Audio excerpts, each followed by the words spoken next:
Bismillahirrahmanirrahim. Assalamualaikum warahmatullahi wabarakatuh. Selamat pagi para muslimah yang berbahagia. Kami ucapkan selamat datang di Masjid Al-Ikhlas BSSN Sawangan. Demi hikmat dan tertibnya acara pada kajian hari ini, mohon berkenan untuk dapat menyesuaikan nada dering alat komunikasi dalam mode getar atau hening agar suasana majelis ilmu kali ini tetap terjaga dan kita dapat mengikuti kajian dengan penuh kekhusyukan.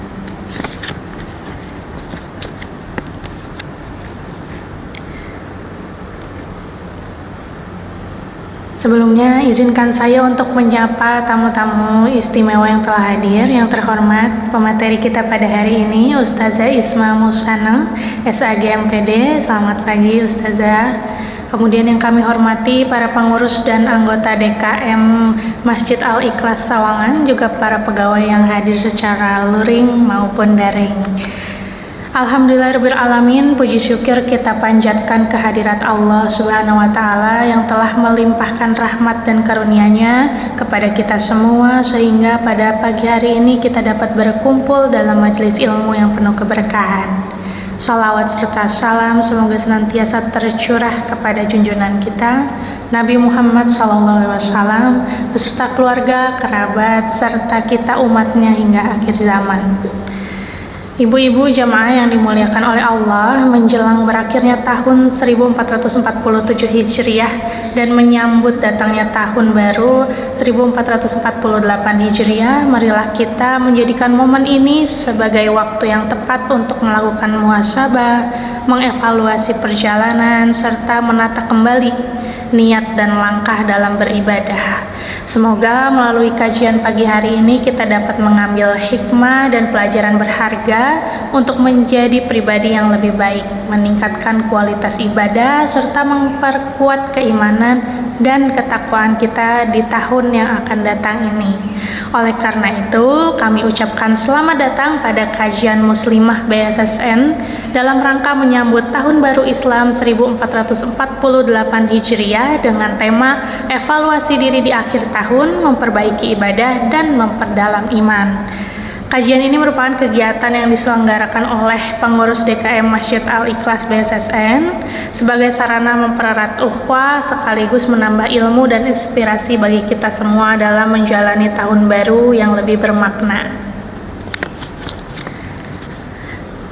Suatu kehormatan bagi saya, Bella Wulandari, untuk memandu kajian pada hari ini. Selanjutnya, marilah kita dengarkan bersama lantunan ayat suci Al-Quran yang akan dibacakan oleh Ukhti Cantiki dan sari tilawah yang akan disampaikan oleh Ukhti Mehdi. Kepadanya kami silakan.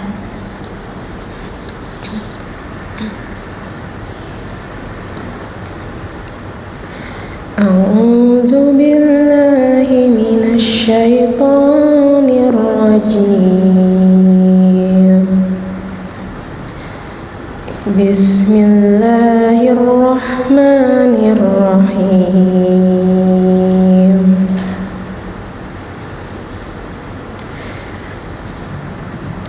Qad aflahal mu'minuna alladzina hum fi salatihim khashi'un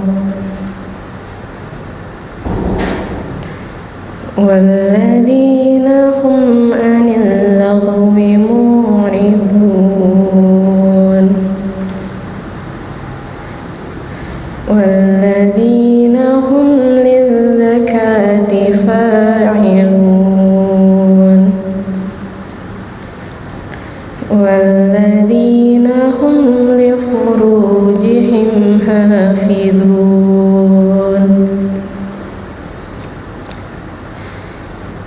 illa ala azwajihim aw ma malakat aymanuhum fa innahum ghayru malumin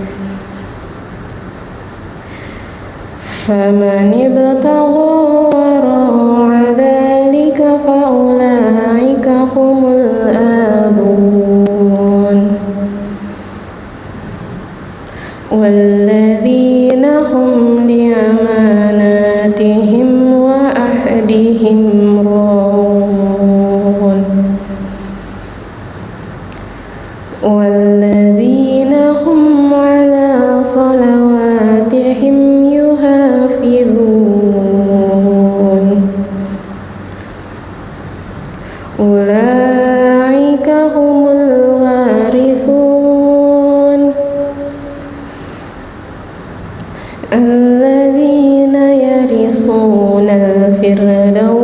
هم فيها خالدون صدق الله العظيم.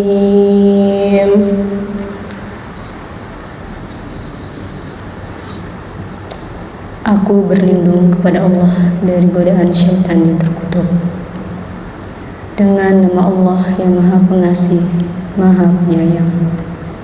Sungguh beruntung orang-orang yang beriman, yaitu orang yang khusyuk dalam sholatnya dan orang yang menjauhkan diri dari perbuatan dan perkataan yang tidak berguna, dan orang yang menunaikan zakat, dan orang yang memelihara kemaluannya, kecuali terhadap istri-istri mereka atau hamba sahaya yang mereka miliki, maka sesungguhnya mereka tidak tercela.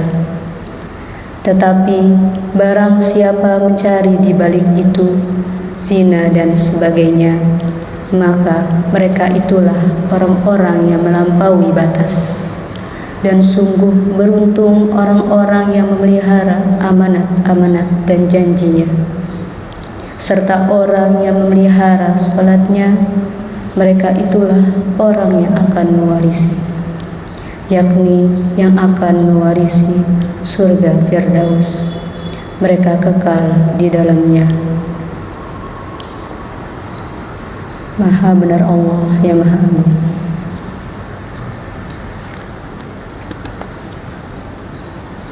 Masya Allah, tabarakallah, suatu lantunan ayat suci yang sangat menyejukkan hati ya.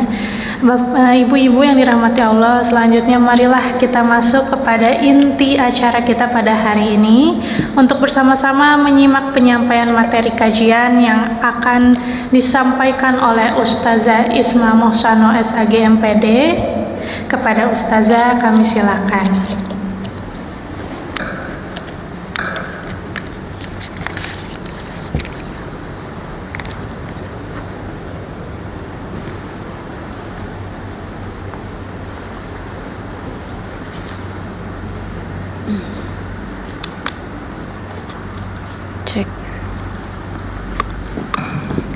Cek. Bismillahirrahmanirrahim. Assalamualaikum warahmatullahi wabarakatuh.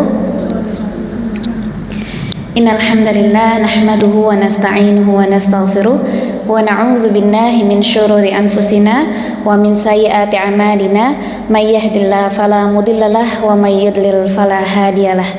Asyhadu an la ilaha illallah wahdahu la syarikalah wa asyhadu anna Muhammadan abduhu wa rasuluhu la nabiyya ba'da amma ba'du. Alhamdulillah, puji syukur kehadirat Allah Subhanahu wa taala yang pada hari Jumat yang penuh berkah ini, Sayyidul Ayyam, ya, punggawanya 7 hari, pemimpinnya hari-hari itu ada di hari Jumat. Dan Masya Allah, kita semua berkumpul di tempat yang penuh keberkahan, yaitu masjid, di hari yang penuh berkah, yaitu hari Jumat, dalam rangka belajar bersama ya, insya Allah kakak, ibu, dan teman-teman semua. Insya Allah dalam keadaan sehat walafiat, dalam keadaan iman Islam yang sempurna. Salawat serta salam tidak lupa tercurah kepada junjungan hidup kita Nabi besar Muhammad Sallallahu Alaihi Wasallam, juga kepada para keluarga, sahabat, dan pengikutnya, yang mudah-mudahan kita semua termasuk ke dalam barisan Rasulullah yang setia hingga akhir zaman nanti. Amin ya Allah ya Rabbal Alamin. Gimana kabarnya ibu, kakak semua sehat? Alhamdulillah sehat ya. Mudah-mudahan sehat lahir batin kita. Baik, insya Allah saya Isma Mohsona diamanahi oleh panitia ya, Masya Allah, untuk menyampaikan sebuah materi, yaitu evaluasi diri di akhir tahun. Nah, ini merupakan satu materi yang menurut saya Masya Allah ya, kalau misalnya nggak diminta ngisi materi ini, atau mungkin kalau kita tidak mendengarkan kajian tentang evaluasi, kayaknya lewat. Kayaknya ya udah, nanti menyambut Muharram ya mengalir aja. Padahal betapa pentingnya sebuah evaluasi sampai sahabat Umar bin Khattab radhiyallahu anhu itu mengatakan hasibu qabla an tuhasabu. Hisablah diri kalian sebelum kalian kelak dihisab.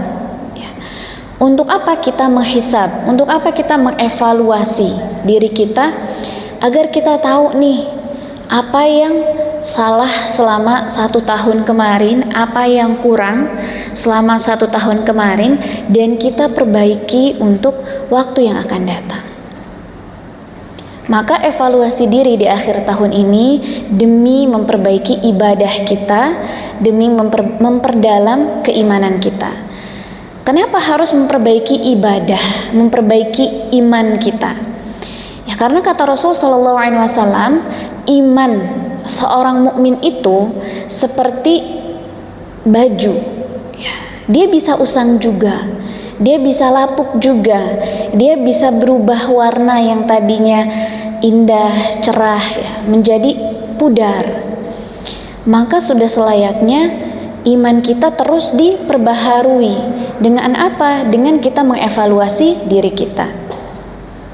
Begitu juga dengan ibadah kita.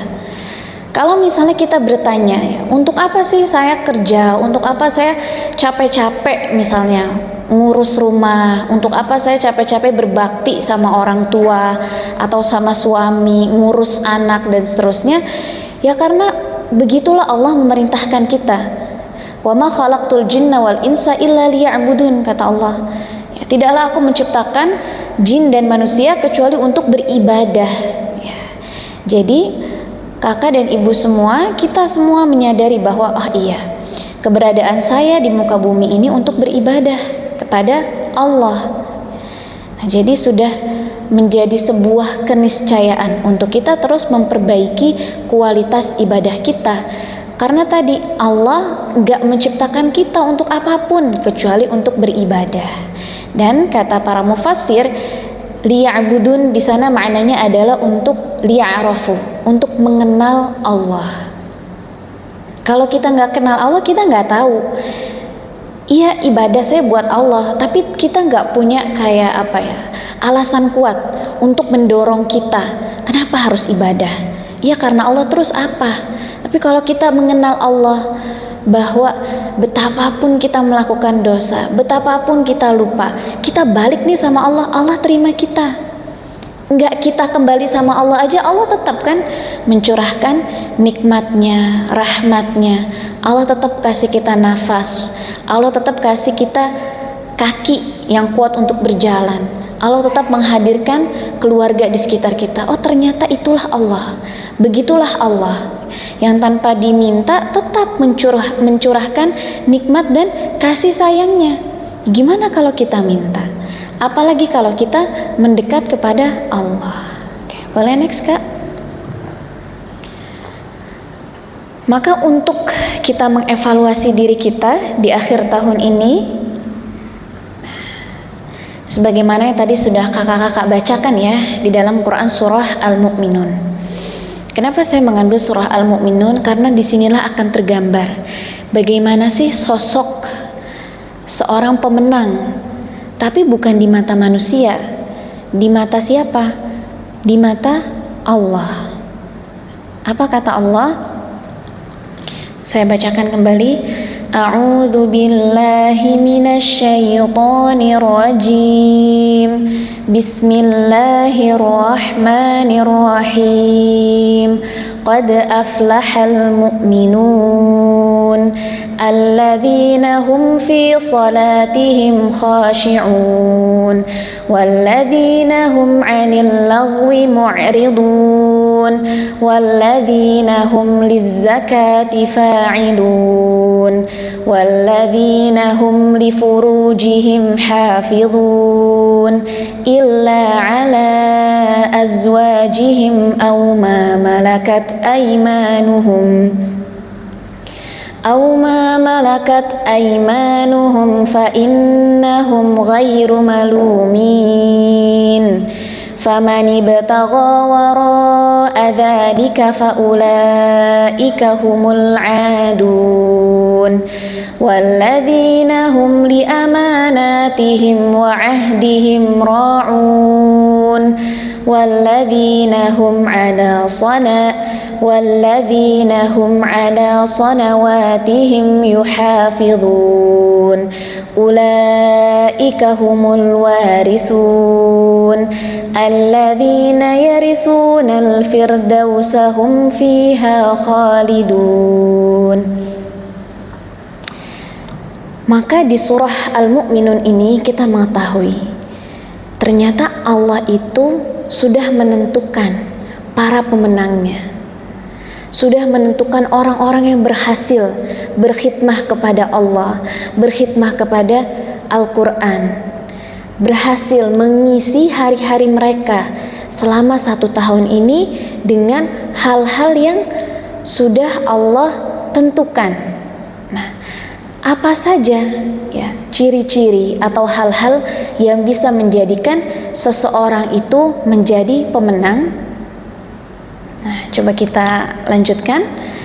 Di dalam ayat satunya Allah Subhanahu wa taala berfirman, "Qad aflahal mu'minun." Kalau kita perhatikan struktur kata atau kalimat di ayat 1 ini, kakak dan ibu semua, Allah menggunakan fi'il madhi. Aflaha ini adalah kata kerja lampau. Artinya Allah telah menentukan nih pemenangnya itu siapa di antara orang-orang yang beriman. Kalau di firman sebelumnya, misalnya di dalam Quran surah Al-Hajj ayat 77, Allah berfirman, "Waf'alul khaira la'annakum tuflihun." Berbuatlah kebaikan agar kalian beruntung. Kalimatnya itu masih agar kalian beruntung. Jadi para sahabat itu menduga-duga gimana caranya beruntung, siapa yang beruntung, kapan beruntung. Tapi ketika Allah berfirman qad aflahal mu'minun, benar-benar telah beruntung. Nah, ada kata telah karena ini kata kerja lampau. Benar-benar sungguh telah beruntung orang-orang yang beriman. Nah, di sini orang-orang mukmin ketika itu para sahabat, begitu juga kita, itu seperti mendapatkan kabar gembira. Wah, Masya Allah, ternyata pasti nih beruntung karena sudah Allah tentukan secara pasti. Orang-orang yang berikutnya akan Allah sebutkan pasti beruntung. Siapa orang-orang yang beruntung ini? Boleh next, yaitu orang-orang yang alladzina hum fi salatihim khashi'un. Orang-orang yang dalam salatnya itu khashi'un, yang khusyuk dalam salatnya. Jadi ternyata ciri pertama orang yang telah Allah tentukan dia telah beruntung, pondasi awalnya itu adalah orang yang khusyuk dalam sholatnya. Nah, kata khusyuk ini, kakak dan ibu sekalian yang disayangi oleh Allah, itu berasal dari kata khasyi'ah yang artinya itu tunduk. Berarti khusyuk adalah sikap tunduk dan merendahkan diri di hadapan Allah, baik dalam sholat maupun di luar sholat. Tetapi khusyuk utamanya itu seharusnya lebih mudah dihadirkan ketika seseorang itu sedang sholat. Misalnya kalau kita dalam pekerjaan, misalnya kita lagi kerja, itu gimana cara kita menghadirkan khusyuk di depan laptop, ya kan? Di depan atasan kita bingung ya gimana khusyuknya. Tapi kalau di depan sholat, kita sadar kita sedang berhadapan dengan Allah. Kita sedang meminta kepada Allah, karena as-salat doa. Salat adalah doa. Doa adalah artinya permintaan. Bagaimana dalam kita meminta kok bisa kita tidak khusyuk? Jadi dalam keadaan yang paling mudah untuk khusyuk kita tidak bisa khusyuk, bagaimana dalam keadaan yang lain? Bagaimana kita bisa khusyuk itu seperti apa ya? Kita tuh tumakninah gitu, kita sadar bahwa kita sedang melakukan hal tersebut. Misalnya apa? Lagi masak nih kakak ibu. Sadar nggak kalau ketika kita masak itu sebenarnya adalah bentuk ibadah kita juga. Itu juga merupakan ya, ibadah yang mana kita diciptakan untuk itu. Jadi ketika kita sedang masak, kita sadar nggak bahwa ini adalah perintah Allah, ya kan? Dan ini bisa membuahkan pahala. Nah, itu kita khusyuk tuh, sambil kita tunduk bahwa ini adalah perintah Allah untuk saya misalnya taat dan patuh pada suami. Walaupun barometernya nggak mesti dengan memasak, karena memang inti ya kewajiban seorang perempuan itu adalah taat kepada suami dan mendidik, memelihara anak-anaknya. Kalau hal yang lain misalnya kita amanahkan kepada yang lain, silakan. Atau misalnya ketika kita sedang memberikan nasihat kepada anak kita, itu hanya transfer nasihat, perintah, atau kita sambil sadar bahwa ini adalah bentuk saya sedang ibadah kepada Allah, saya sedang tunduk nih sama Allah. Maka Allah berikan ciri yang paling mudah untuk bisa kita khusyuk, yaitu khusyuk dalam sholat. Ini menjadi pondasi awal seseorang kalau mau dikatakan sukses di mata Allah. Karena sebaliknya di dalam Quran surah Al-Muddathir, Allah Subhanahu wa taala menceritakan, Allah menuturkan nih obrolannya orang-orang sudah masuk ke akhirat. Mereka itu ditanya, "Ma salakakum fi saqar?" Apa sih yang menyebabkan kalian kok bisa masuk ke dalam neraka Saqar? Para penghuni neraka Saqar ini menjawab, "Qalu lam naku minal musallin." Dulu kami bukan termasuk orang-orang yang mendirikan sholat. Artinya kalau saja mereka mendirikan sholat, mereka tidak akan berada di neraka. Mereka berada di mana? Di surga. Berarti syarat untuk masuk surga apa? Sholat. Sholat yang bagaimana? Sholat yang khusyuk, yang menghadirkan hati kita tunduk dan merendahkan diri kepada Allah. Memang ini sholat yang khusyuk itu memang berat ya kakak dan ibu sekalian. Tetapi kalau hati kita hadir, ya insya Allah kita bisa juga nih menghadirkan ketundukan dan merendahkan diri kita di hadapan Allah. Masalahnya ketika kita sholat nih, kita sudah mindful belum sih kalau ini tuh sholat yang perlu hati kita juga datang, atau sholat cuma sekedar udah lewat ya zuhur ya, udah jam 1, sholat deh, sholat hanya sekedar kewajiban aja. Terus ketika kita takbiratul ihram, ya, apa yang kita ingat? Tadi udah dikirim belum ya filenya? Atau misalnya tadi kompor udah dimatiin belum ya? Dan seterusnya. Ya. Atau memang ketika kita bilang Allahu Akbar, kita itu sambil kayak ngirim semua permasalahan kita, kerjaan kita, unek-unek kita tuh ke Allah. Kayak, ya Allah, dalam sholat ini aku gak mau mikir yang lain ya Allah. Yang mau aku pikirin cuman Engkau ya Allah. Jadi Allahu Akbar. Ya, mungkin itu juga ya kakak dan ibu sekalian, kenapa Allah memulai takbiratul ihram itu sebagai rukun sholat. Coba perhatikan, sampai takbiratul ihram itu Allah jadikan sebagai rukun, yang kalau kita gak bilang Allahu Akbar artinya sholat kita harus diulang. Kalau misalnya kita gini doang nih, nah kan lupa tuh kita bilang Allahu Akbar, itu sholat kita harus diulang. Kita harus bilang Allahu Akbar. Sebagai tanda apa? Kita menyerahkan semuanya kepada Allah. Ya Allah, bodo amat deh di luar sana mau gimana, pokoknya saat ini aku mau sholat. Nah jadi itulah mungkin harapan Allah ketika takbiratul ihram itu menjadi rukun dalam sholat. Allah tuh pengen semua sandarin ke Allah, semua serahkan ke aku, semua gak perlu kamu khawatirkan. Yang kasih pekerjaan itu, amanah itu, beban itu adalah aku juga yang bisa menyelesaikannya.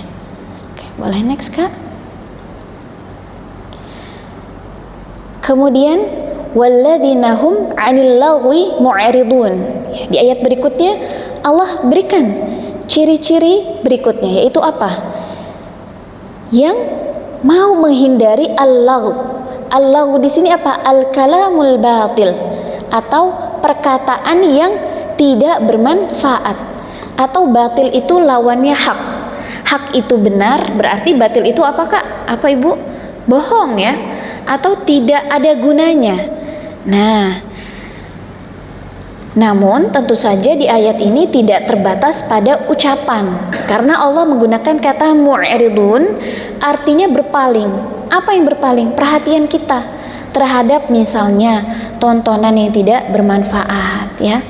Tontonan sekarang itu kan kelihatan apa ya, kayak pendek ya, sederhana gitu. Jadi mungkin kita tonton sampai selesai, kita ngerasa kayak gak apa-apa deh, cuma sebentar. Padahal kalau itu adalah sebuah kebatilan misalnya, kalau itu tidak bermanfaat, ya udah kita skip aja, gak sibuk dengan hal tersebut ya. Bukan cuma sekedar tentang penglihatan, tapi bagaimana pendengaran kita juga ya. Kita berpaling dari obrolan-obrolan yang tidak bermanfaat ya. Gosip misalnya ya, atau ghibah yang membicarakan orang lain ya kan. Karena kalau kita ghibah ini, kita seperti sedang memakan bangkai saudara kita sendiri ya. Makan, mohon maaf, misalnya makan daging yang baunya sudah mulai berubah aja, kadang-kadang kita enek.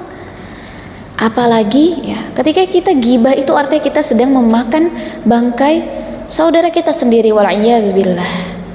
Berbeda halnya kalau kita sedang menyelesaikan sebuah permasalahan. Selesai dari situ benar-benar harus ada solusi. Nah, ini berbeda. Kalau kita cuman ghibah ya, ngalor ngidul ke sana kemari. Nah, ini lebih baik kita mu'aridun ya, agar kita menjadi yang aflaha, menjadi pemenang tadi. Sebagaimana yang dikatakan bukan cuma penglihatan pendengaran, tetapi juga dalam aktivitas ya. Kalau kita tahu nih aktivitas ini nggak bermanfaat, ayo kita cari aktivitas lain yang bermanfaat. Atau tentang perasaan juga, misalnya kita kayak sibuk, kenapa ya kok dia ngediemin saya, apa saya punya salah ya, terus kepikiran. Padahal orang itu mungkin nggak kenapa-napa, nggak apa-apa, cuman hari ini mungkin dia yang ada masalah ya, sehingga mungkin wajahnya itu tidak seceria biasanya. Jangan kita yang baper, kakak ibu sekalian ya. Jangan kita yang repot dengan perasaan kita. Coba kita ucapkan salam aja sama dia ya, assalamualaikum. Kalau ternyata respon dia masih biasa aja, udah nggak apa-apa. Salam itu biar menjadi pahala di antara kita. Pahala untuk yang memberikan salam dapat pahala sunnah, yang menjawabnya mendapat pahala wajib.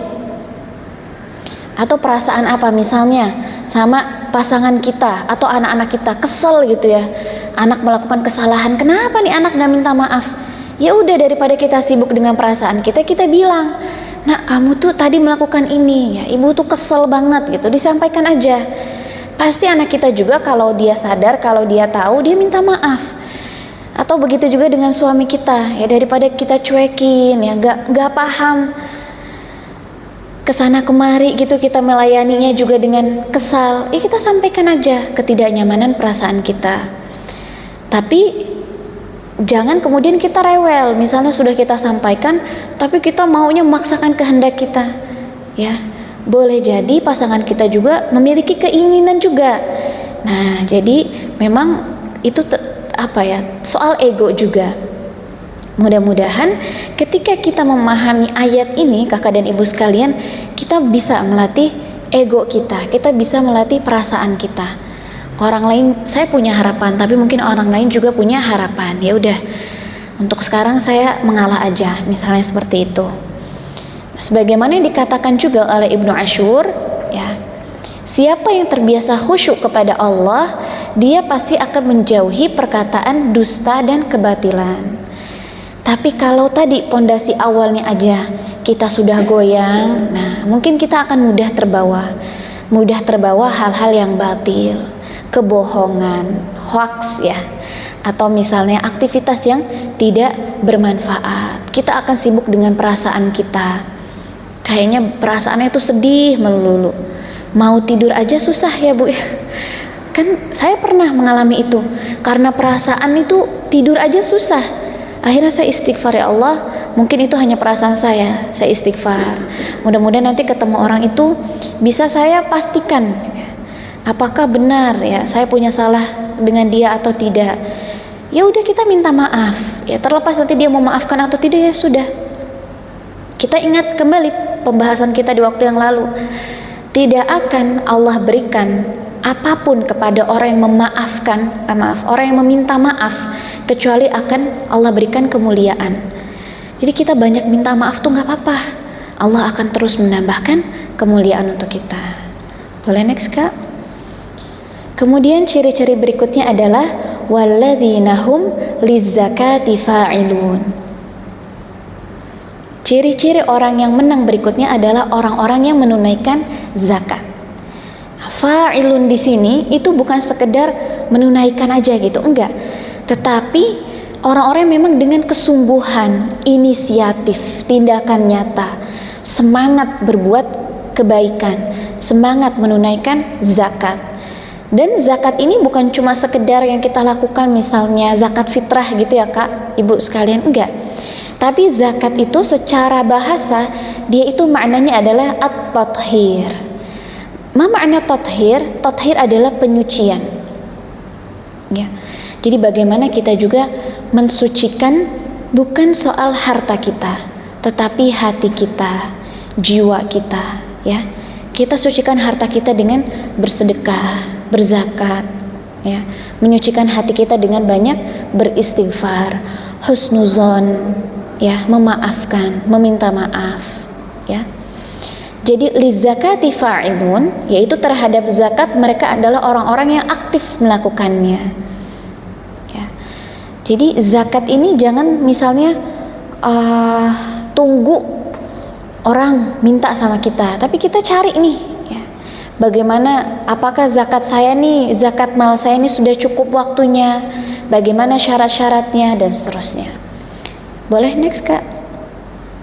Berikutnya adalah, nah dalam Al-Quran salat dan zakat ini kakak ibu sekalian adalah dua ibadah yang sangat sering disebut secara berdampingan. Wa aqimus shalah wa atuz zakah, itu deketan tuh. Aqimus shalah, atuz zakah, ya. Karena ternyata keduanya ini merupakan dua poros utama dalam agama Islam. Salat mengatur hubungan kita dengan Allah dan zakat mengatur hubungan kita dengan manusia. Maka seorang mukmin yang baik tidak cukup hanya yang rajin sujud saja, hanya yang rajin salat saja. Tapi implementasi dari salat kita yang khusyuk adalah akan menghadirkan jiwa yang bermanfaat bagi orang lain, ingin bermanfaat bagi orang lain. Jadi uang itu nggak kita rasa, kok keluar uang terus ya. Padahal yakini aja bahwa sebaik-baik harta yang dikeluarkan adalah untuk keluarga kita. Ya, kalau uang kita mau habis, artinya akan datang rezeki lagi. Kalau misalnya ada infak yang kita berikan ya untuk satu tempat, kemudian ternyata ada yang datang meminta untuk tempat yang lain, kita berikan walaupun hanya sedikit, ya, dengan niat ya Allah, karena ada yang membutuhkan, kenapa engkau mendatangkan orang ini, misalnya seperti itu. Ya kita berikan secukupnya. Jangan misalnya kita tolak, kemarin saya udah sedekah gitu. Kecuali kalau misalnya memang benar-benar tidak ada, kita sampaikan. Nanti insya Allah kalau ada, saya kasih lewat kamu, kayak gitu. Ya, jangan kita menolak karena kita merasa sudah memberikan di tempat yang lain. Karena tadi pasti ada alasan kenapa Allah mendatangkan orang itu yang pinjam uang ke kita misalnya, baru si anu yang lain udah datang lagi. Memang kadang-kadang terlihat seperti kayak kebiasaan, tetapi itulah ujian yang Allah berikan. Gak perlu kita tahu niat orang itu, gak perlu kita tahu untuk apa sebenarnya uang itu nanti akan dia gunakan. Tinggal bagaimana aja kita menghadapi ujian yang Allah datangkan kepada kita. Kalau mau kita tolak, tolaklah dengan baik. Kalau memang kita mau berikan tapi tidak bisa sejumlah uang yang dia minta, berikan sejumlah yang bisa kita berikan. Kalau memang benar-benar tidak bisa, ya sudah, nggak apa-apa, sampaikan saja dengan cara yang baik. Kullu ma'rufin sadaqah. Setiap kebaikan itu adalah sedekah. Menolak dengan baik ya, itu juga merupakan sedekah sesederhana yang bisa kita lakukan. Asalkan tadi menolaknya dengan baik. Boleh next Kak? Berikutnya, ciri-ciri orang yang aflaha, ya, yang telah Allah tetapkan kemenangan untuk mereka adalah walladzina hum li furujihim hafizun. Nah, dari salat, kemudian hal-hal yang batil harus kita jauhkan, kemudian menunaikan zakat, menyucikan jiwa dan harta kita. Berikutnya, Allah menyampaikan hal-hal yang berkaitan dengan syahwat. Karena apa? Karena Ibnu Ashur mengatakan dorongan seksual itu merupakan tabi'iyah, hal yang sangat naluri yang itu sudah menempel dalam diri manusia. Jadi kalau udah nempel, kalau itu menjadi tabiat, tabi'iyah itu artinya tabiat, ya, tabiat manusia, gak mungkin gak Allah atur. Pasti Allah atur. Dan Allah tidak melarang, tidak menekan, atau tidak menyuruh kita untuk memutus syahwat atau dorongan seksual kita. Bahkan ada seorang sahabat bernama Utsman ibnu Maz'un. Utsman ibnu Maz'un pernah minta sama Rasulullah, ya Rasulullah, putus aja deh dorongan seksual saya, kebiri aja saya ya Rasul. Boleh nggak ya Rasul, saya dikebiri aja. Saya nggak mau ngurusin nih dorongan seksual saya maunya ibadah saja. Tapi apa kata Rasul? Wahai Utsman, bukankah Allah telah memberikan Islam itu sebagai agama yang hanifiyah, agama yang hanif, agama yang pertengahan. Allah nggak pernah minta kamu 24 jam untuk terus di masjid. Enggak. Kenapa? Karena diri kamu punya hak, pasangan kamu punya hak, keluarga kamu punya hak, teman-teman kamu punya hak atas kamu. Jadi nggak perlu kamu putus itu semua, ya. Agama Islam itu bukan agama yang keras, mengharuskan kamu 24 jam sholat menghamba kepada Allah, enggak, ya.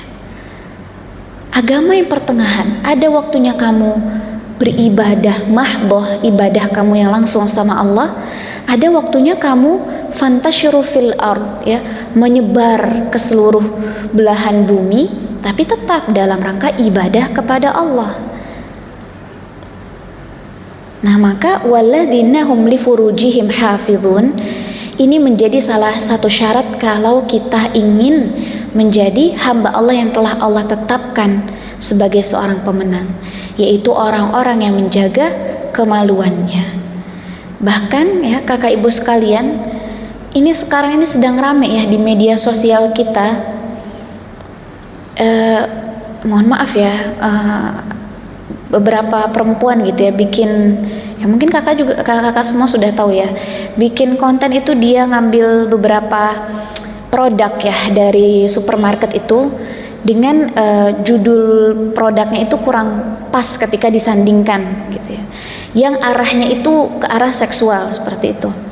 Dan itu nggak cuma 1-2, itu udah banyak, bahkan seperti menjadi tren. Walaiyazubillah, itu didatangkan oleh perempuan-perempuan ya, yang padahal basicnya perempuan itu al-haya ya, pemalu. Seharusnya seperti itu. Dan berhijab pula ya, subhanallah, ini sangat miris sekali. Nah, jadi kalau misalnya dalam kebatilan ya, dalam keburukan mereka berani ya menampilkan hal-hal seperti itu, kenapa kita harus malu-malu dalam ketaatan, malu-malu dalam mensyiarkan ya kebaikan? Gak apa-apa, syiarkan saja, gak perlu kita khawatir ini saya riya nggak ya. Nah, itu soal hati kita kakak dan ibu sekalian. Kalau kita merasa kita takut riya ketika misalnya kita memasang di status kita quotes hadis ya, kita istighfar aja, karena riya itu soal hati kita ya, soal hati kita. Jadi kita langsung istighfar, astagfirullahalazim.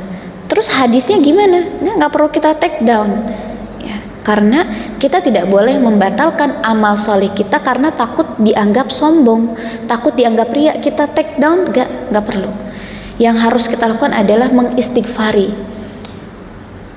adanya bisikan riya, adanya bisikan sombong. Berbeda kalau misalnya ada rasa takut misalnya nyindir orang karena baru tadi nih kejadiannya. Jangan kalau kayak gitu. Lebih baik saran saya ganti hadis yang lain ya. Ayat Al-Quran itu 6 ribuan ya kakak ibu sekalian, bisa kita ganti yang lain. Begitu juga dengan hadis. Kemudian ya, tetapi Allah itu bukan memutusnya, Allah menyampaikan, Allah memberikan batasannya dan cara menyalurkannya. Kalau kamu menyalurkannya kepada azwajim, silakan kata Allah, kepada istri-istri kalian, ya pasangan kalian, ini silakan. Tapi kalau kita belum punya pasangan untuk kita bisa menyalurkan hasrat seksual kita, maka kata Rasulullah apa? Kalau memang kamu mampu untuk menikah, maka menikahlah. Kalau kamu tidak mampu, belum mampu untuk menikah, maka berpuasalah. Makanya kalau kita lihat kakak ibu sekalian, ada konten beberapa dokter itu menyampaikan ya, kenapa anak-anak di zaman sekarang itu lebih cepat baligh ya. Itu salah satu alasannya adalah karena kandungan yang ada di dalam apa Bu? Galon katanya, air. Di dalam air itu ada satu zat yang itu mempercepat proses balighnya seseorang, proses haid ataupun ihtilam, mimpi basahnya. Bukan cuman minuman, tapi juga mungkin makanan. Maka ternyata Masya Allah, saya pernah ngobrol sama teman saya yang seorang dokter. Apakah ada kaitannya antara menjaga syahwat ya, dengan puasa? Kenapa Rasulullah nyuruh puasa? Terus dia nyampein, ada banget Kak Isma, dengannya kita berpuasa itu. Nah dia tuh menjelaskan bahasa-bahasa kedokteran yang saya bilang Masya Allah luar biasa sekali, ternyata ada alasan gitu. Dengan makanan yang beragam pada hari ini itu yang mempercepat anak-anak kita untuk cepat sekali baligh. Bayangkan, baligh sebelum akil, balik sebelum otaknya sampai. Anak 8 tahun. Biasanya di zaman kakak, ibu, di zaman kita semua ini, akil itu kan, berakal itu kapan anak bisa mencapai usia berakalnya? Ya 7-8 itu otaknya masih berkembang ya kan. Dia baru bisa membedakan mana yang baik, mana yang buruk ya kan. Kemudian di usia 9 lah mulai mulai berkembang, 10 tahun lebih berkembang lagi. Ini di usia 8 tahun kelas 2 SD anak sudah baligh, sudah keluar haid ya kan. Gimana ini untuk menyampaikan kamu sudah, berarti dia sudah wajib untuk sholat. Ya mau gak mau sudah wajib untuk menutup aurat, mau tidak mau sudah wajib untuk menutup aurat, berpuasa ya. Jadi itu yang menjadi PR besar ya, kami ya sebagai orang tua di zaman sekarang ini, betapa kita harus ya mengenalkan anak-anak kita dengan nilai-nilai Islam. Bukan berarti misalnya di usia 7 tahun kamu udah wajib ya kamu itu sholat, kalau kamu gak sholat kamu dosa, enggak. Tapi kita kenalkan pelan-pelan, dimulai dengan menghadirkan mukena ya, mungkin dengan warna yang dia sukai ya, sholat di hadapan anak kita, mengaji di hadapan mereka. Mereka sambil main itu mendengarkan orang tuanya sedang mengaji ya kan, karena memang pendidikan terbaik yang bisa diberikan oleh orang tua kepada anaknya itu memang dengan keteladanan. Alih-alih ayo kamu sholat, tapi dengan kita sholat di depan anak kita, dia akan tahu bahwa oh orang tua saya sholat, saya juga sholat. Tapi orang tua saya rebahan, saya juga rebahan. Gak apa-apa, masing-masing ada waktunya. Boleh next Kak. Berikutnya, ciri berikutnya adalah walladzina hum li amanatihim wa ahdihim ra'un. Dan orang-orang yang memelihara amanah-amanah dan janji mereka. Amanah di sini bentuknya apa Kak? Bentuknya apa Ibu? Pasangan kita adalah amanah, anak-anak kita adalah amanah, orang tua kita, bagaimana cara kita birrul walidain itu adalah amanah yang Allah berikan kepada kita. Kemudian pekerjaan kita adalah amanah. Rezeki yang Allah berikan kepada kita adalah amanah. Bagaimana cara kita menghabiskan ya, rezeki kita, bagaimana cara kita mendapatkannya, itu amanah. Makanya Abdurrahman bin Auf yang dikatakan tangan emas ya, karena apa yang dia sentuh itu bisa jadi uang.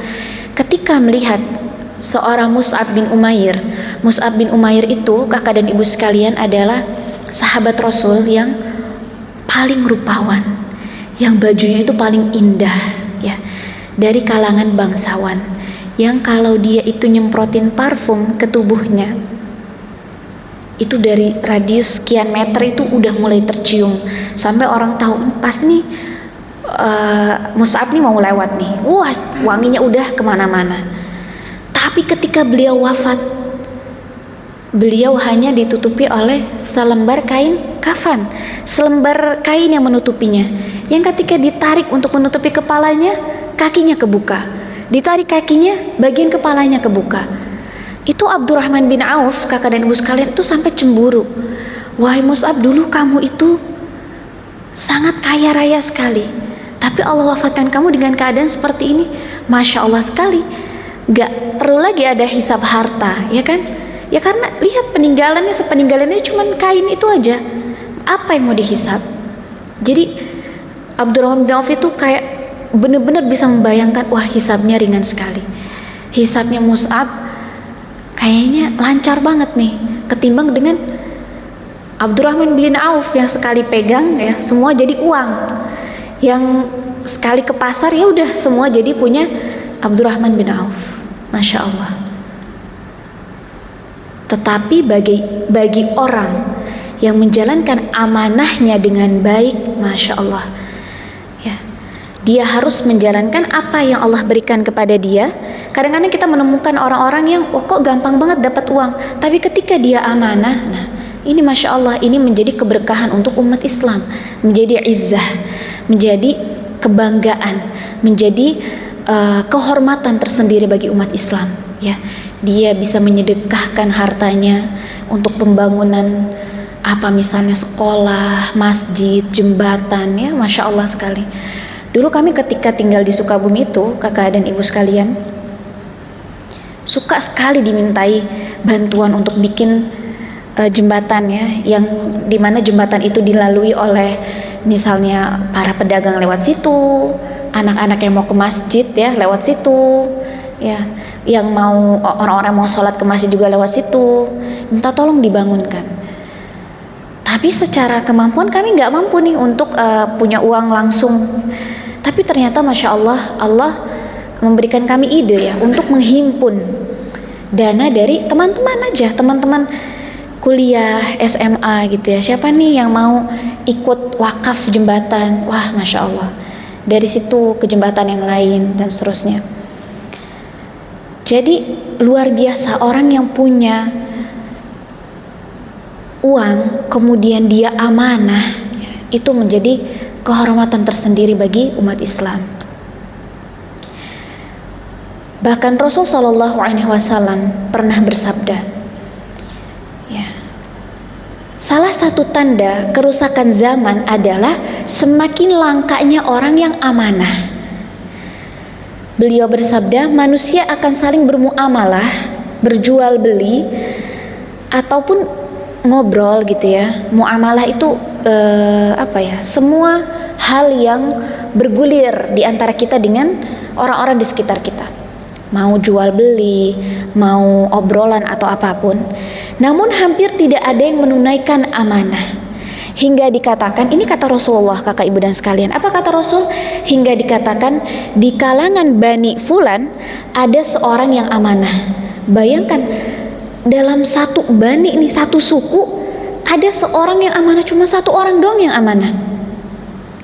Sampai sahabat Huzaifah ibnu Yaman, beliau hanya bisa bertransaksi itu pada segelintir orang di zamannya Huzaifah ketika Rasulullah SAW sudah wafat. Jadi kata Huzaifah, dulu aku tuh jual beli sama siapapun, kalau dia orang beriman maka imannya lah yang akan mendorong dia untuk berlaku amanah. Kalau aku berjual beli dengan Nasrani, dengan Yahudi, maka agama dia yang akan menjaga diri dia agar amanah. Tapi pada hari ini kata Huzaifah, aku hanya bisa bermuamalah dengan si fulan dan si fulan saja. Ya, bayangkan. Begitu juga mungkin pada hari ini kita merasakan hal tersebut. Ketika kita merasakan di dalam satu sekolah ya, kok rasanya nih misalnya guru anak kita tidak sesuai dengan harapan kita. Ya maka memang begitulah apa yang Rasulullah sampaikan. Memang berkurang nilai amanah di dalam diri seseorang.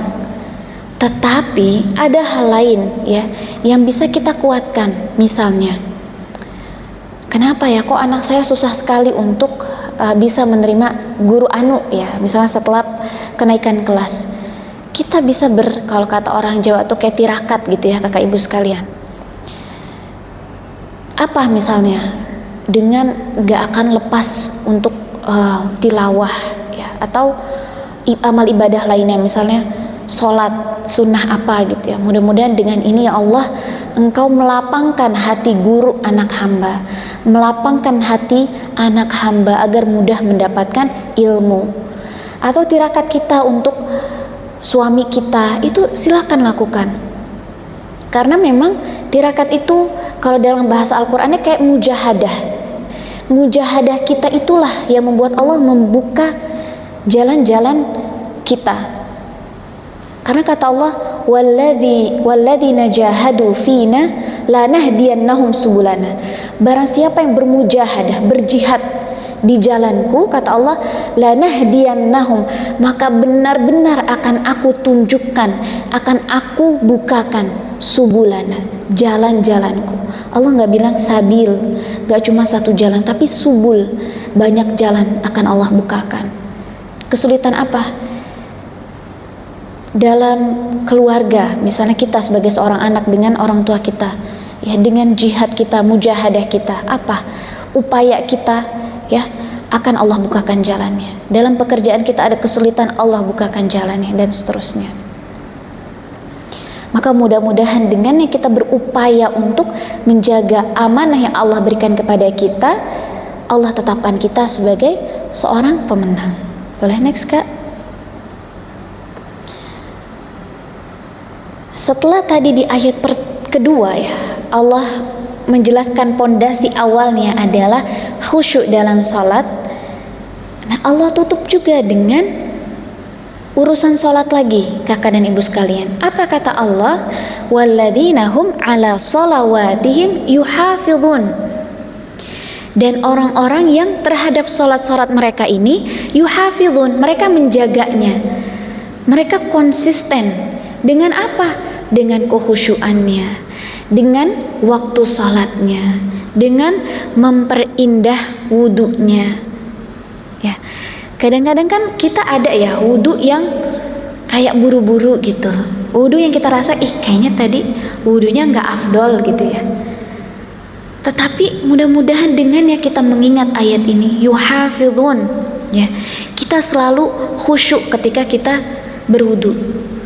Ya Allah, saya pengen wudu bukan hudu, tapi pakai waw. Saya pengen wudu untuk membersihkan ya, kotoran-kotoran ya yang ada di dalam jasad saya. Nah, dengannya kita niat kayak gitu tuh biasanya kita juga sedang membersihkan hati kita. Akhirnya kita mulai mindful. Oh ya, saya mau wudu. Kemudian setelah wudu saya akan sholat. Atau orang-orang yang senantiasa menjaga wudunya, batal wudu lagi. Nah, inilah konsisten yang Allah harapkan. Kalau memang misalnya kita ini tipe orang yang susah untuk menjaga wudunya, gimana gitu ya, gak apa-apa. Kalau memang kita kayak gak mungkin keluar masuk kamar mandi terus-terusan, minimal kita upayakan memperindah wudu kita sebelum sholat ya. Boleh next Kak? Nah, kemudian ayat berikutnya Allah tutup ya, ciri-ciri orang beriman itu dengan ulaika humul warisun alladzina yaritsunal firdausa hum fiha khalidun. Merekalah orang-orang yang akan mewarisi. Allah nggak cuma sekedar mereka yang akan masuk ke dalam surga, tapi Allah pakai kata warisun dari kata al-irs. Al-irs ini adalah warisan. Sebagaimana kita tahu yang bergulir di antara masyarakat kita, yang namanya warisan itu harus segera ditunaikan ya. Yang namanya warisan itu misalnya ibu kita meninggal, tapi ayah kan masih ada, ya udah nantilah bagi warisnya. Enggak, ada harta ibu yang harus langsung ditunaikan hak warisnya pada secepat mungkin ya. Kita harus segera menunaikannya. Karena warisan ini di dalam Al-Quran itu hukum waris ya. Allah tutup dengan faridatan minallah, kata Allah. Ini adalah hukum fardu yang langsung dari Allah. Satu-satunya hukum yang Allah tutup ya dengan ucapan yang begitu tegas. Maka ketika Allah bilang ulaika humul warisun, mereka lah yang akan mewarisi. Nah, menggunakan kata warisan di sini artinya benar-benar orang-orang yang tadi ciri-cirinya sudah disebutkan, dia akan mendapatkan hak paten untuk masuk ke dalam surga Firdausil A'la. Surga itu, kakak dan ibu sekalian, kata Rasul sallallahu alaihi wasallam, itu bertingkat-tingkat. Tapi kalau sudah berbicara tentang surga Firdaus, berarti ini adalah surga yang paling tinggi. Yang mana kita tahu surga yang paling tinggi itu akan ditempati oleh Rasul sallallahu alaihi wasallam dan para nabi. Ya. Jadi kalau misalnya seseorang masuk ke surga, pasti dia akan bahagia sekali. Tapi dia nggak masuk surga Firdaus, misalnya surga di bawahnya, mau nggak kak? Mau aja ya. Kita mah kayaknya yang penting masuk surga ya bu, itu udah alhamdulillah banget ya Allah gitu kan. Tapi ketika kita tahu bahwa kalau ingin menjumpai Rasulullah, maka harus di surga Firdaus ya. Maka kita akan berupaya semampu yang kita bisa. Apa tadi? Tadi khusyuk dalam sholat, menjauhkan kebatilan, menunaikan zakat, menyucikan harta kita dengan sedekah, menyucikan jiwa kita, diri kita, menjaga kemaluan kita. Kalau tahu dalam keadaan sendiri kita bermaksiat, udah langsung kita mencari keramaian ya. Kita sibukkan dengan hal-hal yang kita sukai, pergi keluar, jalan keluar, apapun ya. Insya Allah kalau di hadapan orang lain kita lebih mudah ya untuk menjaga sikap kita. Nah, inilah mereka lah orang-orang yang akan Allah wariskan Firdaus untuk mereka. Boleh next kak? Berikutnya ya, di dalam Quran surah Ali Imran, Allah juga memberikan ciri-ciri lain orang yang sukses ya, yaitu yang seperti apa? Yang Allah selamatkan dari neraka dan masuk ke dalam surga. Allah Subhanahu wa taala berfirman, "Faman zuhziha 'anil nari wa udkhilal jannata faqad faz."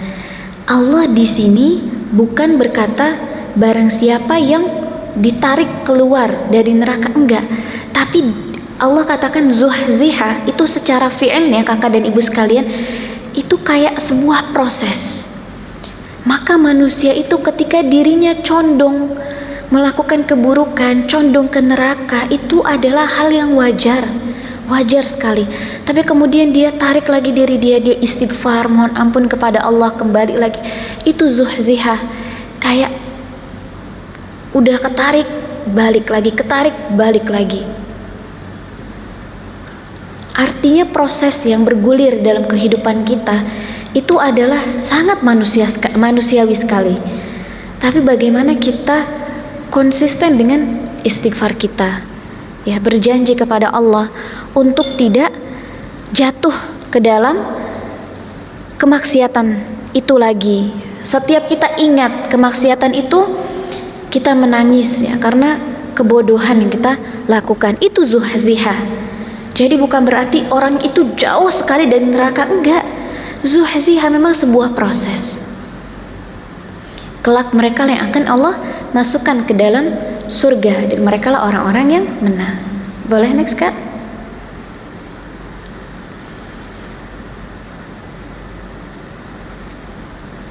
Dan juga sebagaimana Rasulullah Sallallahu Alaihi Wasallam sampaikan, Rasulullah itu pernah ditanya, ayun nasi khair, wahai Rasul, siapa manusia terbaik? Manusia terbaik, Rasulullah SAW sampaikan, man tala umuruhu wa hasuna amaluhu, yaitu orang yang panjang umurnya dan baik amalnya. Maka kalau misalnya seseorang lagi ulang tahun gitu ya, suka kita bilang panjang umurnya ya, mudah-mudahan panjang umur, banyak rezekinya gitu ya. Nah mungkin atas dasar hadis ini, tapi bukan sekedar panjang umurnya kemudian gak bermanfaat, tapi bagaimana panjang umur kita ini bisa bermanfaat untuk dunia dan akhirat kita. Itulah sebaik-baik orang yang bermanfaat. Kalau misalnya ada anak kecil gitu ya yang meninggal waktu dia belum baligh, kita kan kadang-kadang iri ya, Masya Allah, meninggal tanpa dosa, meninggalnya langsung masuk surga. Tapi ayo kita hibur diri kita juga dengan hadis Rasulullah ini. Kalau Allah panjangkan umurnya, artinya Allah pengen manfaat kita juga lebih banyak. Artinya kita juga bisa berupaya sebagaimana hadis Rasulullah ini. Maka manfaat apapun ya kita berikan untuk orang-orang di sekitar kita, dimulai dari keluarga kita terlebih dahulu yang mendapatkan manfaat dari kita. Boleh next Kak?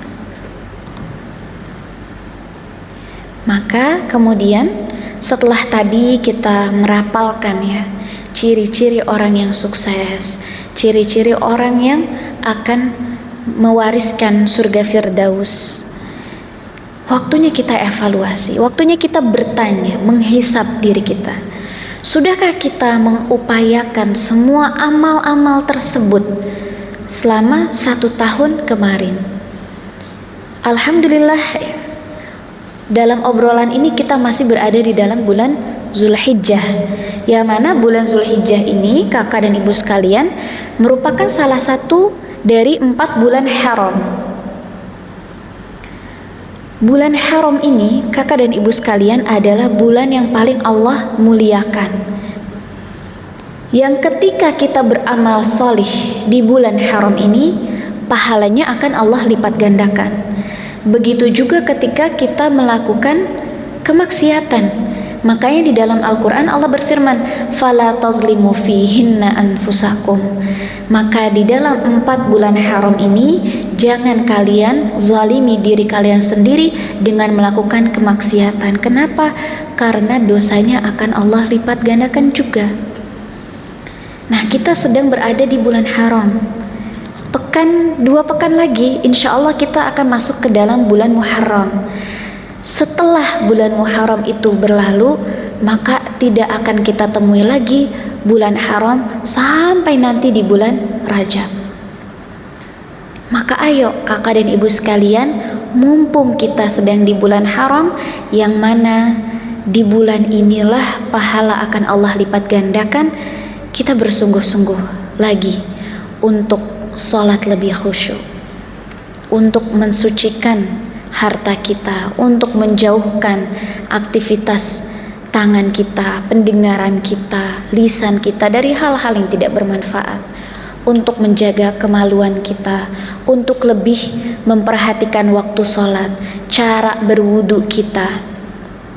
Jadi kita evaluasi diri kita, apa yang dulu buruk, ayo kita tinggalkan dan kita hijrah ya, menjadi pribadi yang lebih baik lagi. Sebagaimana tadi di awal saya sempat mengutip ya ucapannya Umar bin Khattab radhiyallahu anhu, hasibu anfusakum qabla an tuhasabu. Hisablah diri kalian, hisablah diri kita kakak ibu sekalian sebelum kita dihisab nanti. Kadang-kadang kalau misalnya kita mau berpikir gitu, misalnya sesederhana dengan misalnya siapa ya, orang tua kita. Saya kayaknya kemarin ada salah ya ngomong sama orang tua misalnya. Nah jadi sebelum orang tua kita marah-marah, sebelum orang tua kita ngediemin kita berlarut-larut, karena kita udah sempat menghisap diri kita, kita tahu kesalahan kita, kita segera minta maaf. Akhirnya memudahkan hisap nggak? Orang tua kita pasti akan berpikir, oh Masya Allah nih, anak saya udah langsung minta maaf duluan, anak saya sadar sama kesalahannya. Akhirnya orang tua kita lebih mudah untuk memaafkan, walaupun mungkin karena ego manusiawinya ya ada susahnya, tetap harus dibujuknya gitu ya. Tapi itu saya yakin insya Allah akan memudahkan hisab. Perhatikan, lebih mudah meminta maaf Kepada Allah apa kepada manusia? Menurut kakak ibu, lebih mudah minta maaf sama Allah atau sama manusia? Lebih mudah minta maaf sama Allah atau manusia? Kayaknya sama Allah, ya enggak? Ya kan? Kalau sama Allah, kata Allah, ketika kita beristighfar ya, astagfirullahalazim, Allah langsung nih, wah hambaku nih mohon ampun nih, jarang-jarang dia nggak mohon ampun aja, aku kasih dia loh kemudahan ya atas segala urusan dia, apalagi dia mohon ampun, set langsung Allah ampuni. Entah berapa yang Allah ampuni gitu, entah dosa mana yang Allah ampuni, ya kita istighfar aja. Tapi coba kalau sama manusia, pernah nggak kakak ibu minta maaf sama orang nggak langsung dimaafin? Pernah nggak kak? Pernah ya, ada aja orang yang dia susah untuk memaafkan. Kita minta maaf ya kan, nggak langsung dimaafin. Kita datang lagi minta maaf, nggak langsung dimaafin juga. Kalau kita punya ciri sifat sulit maafkan, lebih baik kita langsung segera memperbaiki ego kita, memperbaiki diri kita. Nggak ada baik-baiknya kita melambat-lambatkan memaafkan orang lain. Pun kalau orang itu keterlaluan sekali ya, kita semua manusia ya, yang susah sekali orang udah nyakitin kita kayak gimana, kita maafkan kakak ibu sekalian, tapi kita batasi hubungan kita dengan dia. Menurut saya itu tidak masalah ya, yaudah saya udah maafin kamu, udah tenang aja, udah saya udah maafin ya kan. Tapi kemudian kita mencukupkan ya hubungan kita dengan dia, nggak apa-apa. Yang nggak boleh itu kalau ketemu nih kita ngelengos, apa bahasanya, kita kayak langsung berlalu. Nah itu jangan. Allah udah nakdirin kita ketemu, ya udah ketemu, ucapin salam, tanya kabar, udah terus berlalu. Nggak perlu lagi harus ada kaitan uang misalnya, atau perjanjian apa misalnya, atau minta tolong apa. Kalau dia minta tolong sama kita, tolong saya ada perlu ini, tapi ternyata saya nggak bisa nggak kamu tolong apa misalnya. Kalau kita mampu bantu, rasa berat di hati kita itu yang menambahkan pahala kita. Tapi kalau kita nggak mampu, udah kita katakan mohon maaf saya nggak bisa gitu. Nah jadi mudah-mudahan dengannya kita menyadari ya bahwa gak dimaafin itu nggak enak, dan Allah itu maha pengampun, Allah itu maha pemaaf. Mudah-mudahan Allah menjauhkan kita dari sifat sulit untuk memaafkan ya, sulit untuk memaafkan jangan, atau sulit untuk meminta maaf. Ini keterlaluan menurut saya, karena jelas-jelas kita salah, ya udah kita minta maaf ya, insya Allah nggak akan mengurangi kemuliaan kita, enggak ya. Dengannya kita memaafkan, hati kita juga jadi lapang ya, kemudian orang itu juga jadi nggak ada unek-unek lagi dalam hati kita. Jangan sampai kelak kita itu berbantah-bantahan di akhirat ya, kenapa kalian memutus silaturahim, bukan saya duluan ya Allah, dia. Wah itu berat sekali, karena di dalam hadisnya itu dikatakan kakak ibu sekalian, tidaklah seseorang dipertanyakan dalam hisabnya kecuali dia akan celaka. Jadi kalau sudah sampai perlu didatangkan saksi ini itu, itu berat itu hisab kita. Tapi ketika kita mengikhlaskan, ketika kita memaafkan, mudah bagi Allah. Misalnya Allah bilang si Anu pernah salah sama kamu, aku udah maafin ya Allah, udah gampang gitu, nggak perlu lagi dibantah-bantahkan. Makanya Ibunda Aisyah itu pernah bertanya kepada Rasul, wahai Rasulullah, bukankah kata Allah ada fasaufa yuhasabu hisaban yasiran, bukankah ada orang yang hisabnya itu mudah, bukankah ada orang yang hisabnya itu lancar? Iya benar kata Rasulullah, ada orang yang hisabnya itu lancar. Yang mana? Yang ketika dipaparkan seluruh kehidupannya, A sampai Z kehidupannya, dari umur dia balik sampai kemudian Allah wafatkan dia, tapi kemudian Allah ampuni dia. Itu hisab yang yasir. Hisab yang yasir aja perlu pemaparan, perlu waktu yang panjang. Tapi sekali aja sudah Allah pertanyakan, dia pasti celaka, kata Rasulullah SAW seperti itu. Boleh next kak? Kemudian, nah kita menutup pembicaraan kita, dialog kita hari ini, sharing kita hari ini dengan salah satu ayat ya di dalam Quran surah Al-Hasyr ayat 18. Allah Subhanahu wa taala berfirman, ya ayyuhalladzina amanu taqullah wal tanzur nafsum ma qaddamat lighad. Kata Allah, wahai orang-orang yang beriman. Ini kalau Allah khusus, nggak Allah bilang ya ayuhan nas. Ya ayuhan nas kan secara jamak seluruh manusia, mau iman mau nggak iman, mau munafik nggak munafik, mau solih nggak solih, ya, mau apapun agamanya, ya Allah panggil semua. Tapi kalau sudah amanu, berarti Allah hanya memanggil kita, kakak ibu sekalian. Allah khususkan perintah ini hanya untuk orang-orang beriman. Maka perhatikanlah, maka siapkanlah pendengaran kita. Apa kata Allah? Ittaqullah, bertakwalah kepada Allah. Apa sih makna takwa? Takwa itu kita menjauhkan hal-hal yang Allah larang dan menjalankan apa yang Allah perintahkan.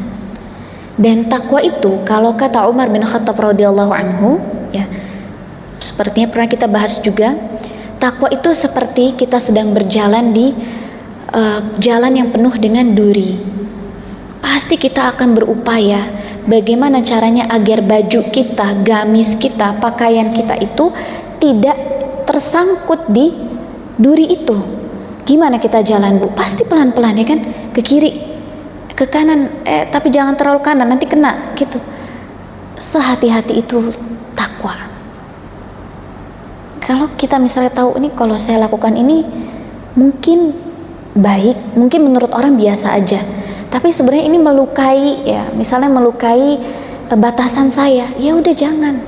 Itu takwanya kita, kehati-hatiannya kita. Kata Allah apa? Wahai orang beriman, perintah pertamanya bertakwalah kepada Allah, wal tanzur nafsum ma qaddamat lighad. Dan perhatikanlah, setiap jiwa ini hendaklah mereka memperhatikan apa yang telah dilakukannya untuk esok hari. Dalam 1 tahun ini, apa yang sudah kita lakukan untuk esok hari, untuk tahun yang akan datang, atau lebih jauh lagi untuk akhirat kita, apa yang sudah kita persiapkan, ya. Dan kata tanzur, kakak ibu sekalian, itu bukan sekedar melihat, ya kan? Kalau perintah unzur, itu tuh orang Arab pasti sambil nunjuk tuh, unzur, artinya lihatlah. Tapi sebenarnya unzur itu dari kata nazara, itu tidak sekedar lihat, tapi perhatikan. Dan bahasa Indonesianya apa, Bu?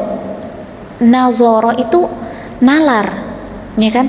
Kadang-kadang huruf zo itu diartikan ke bahasa Indonesia itu dengan huruf lam. Kayak orang Sunda kalau bilang zuhur apa, Bu? Apa? Lohor, ya enggak? Zuhur, lohor, ya kan? Nazar itu nalar, bernalar, artinya gunakan akal kita. Semua orang itu punya otak, ya kakak ibu sekalian, tapi nggak mau tidak semua orang itu menggunakan akalnya. Padahal akal itu adalah alat untuk kita bernalar, ya. Dan sesempit apapun waktu ketika kita gunakan untuk bernalar, untuk bertafakur, itu lebih Allah sukai daripada kita misalnya sholat sunnah. Kenapa? Karena Al-Quran kalau kita baca sekilas aja, boleh jadi hati kita tuh nggak tergerak. Misalnya, pernah nggak kakak dan ibu mendengar ada seorang hafiz Quran, tapi dia melakukan kemaksiatan secara terang-terangan? Pernah nggak, Kak? Ya kan, dia bermaksiat, dia mohon maaf misalnya tidak menutup aurat misalnya, atau melakukan hal lain, tidak menjaga kemaluannya dan seterusnya. Ya karena Al-Quran itu sekedar dia baca. Semua orang, bahkan orang Yahudi pun, kalau dia mau belajar dia bisa baca Al-Quran. Karena kenyataannya seperti itu. Orang-orang Yahudi, orang-orang Nasrani itu banyak yang pelajari Al-Quran, bahkan bacaannya jauh lebih baik daripada kita. Tapi untuk apa? Untuk merusak agama Islam itu sendiri. Tetapi kalau kita mulai menggunakan akal kita, mulai menggunakan, ya, pikiran kita, nalar kita, tafakur kita, tadabur kita, nah kita sudah baru nih, kita mulai menggunakan hati kita, ya.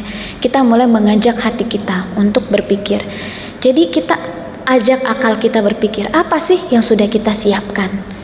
Apakah persiapan kita 1 tahun kemarin ini ya Allah sudah oke untuk hari esok atau belum? Sudah baik belum nih untuk menyambut akhirat saya?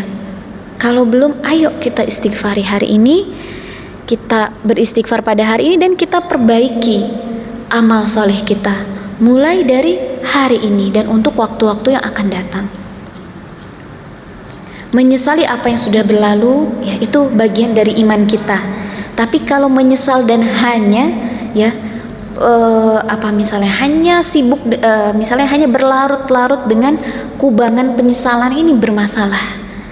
Tetapi ketika kita menyesal untuk memperbaiki keimanan kita, ibadah kita di hari esok, di waktu yang akan datang, nah inilah yang Allah harapkan.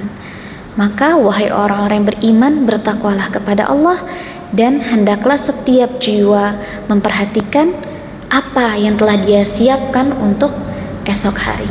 Apa yang sudah aku tanam hari ini untuk akhir tahun ini, atau untuk tahun yang akan datang, atau untuk akhirat kita. Nah, silakan kita bertanya kepada diri kita masing-masing.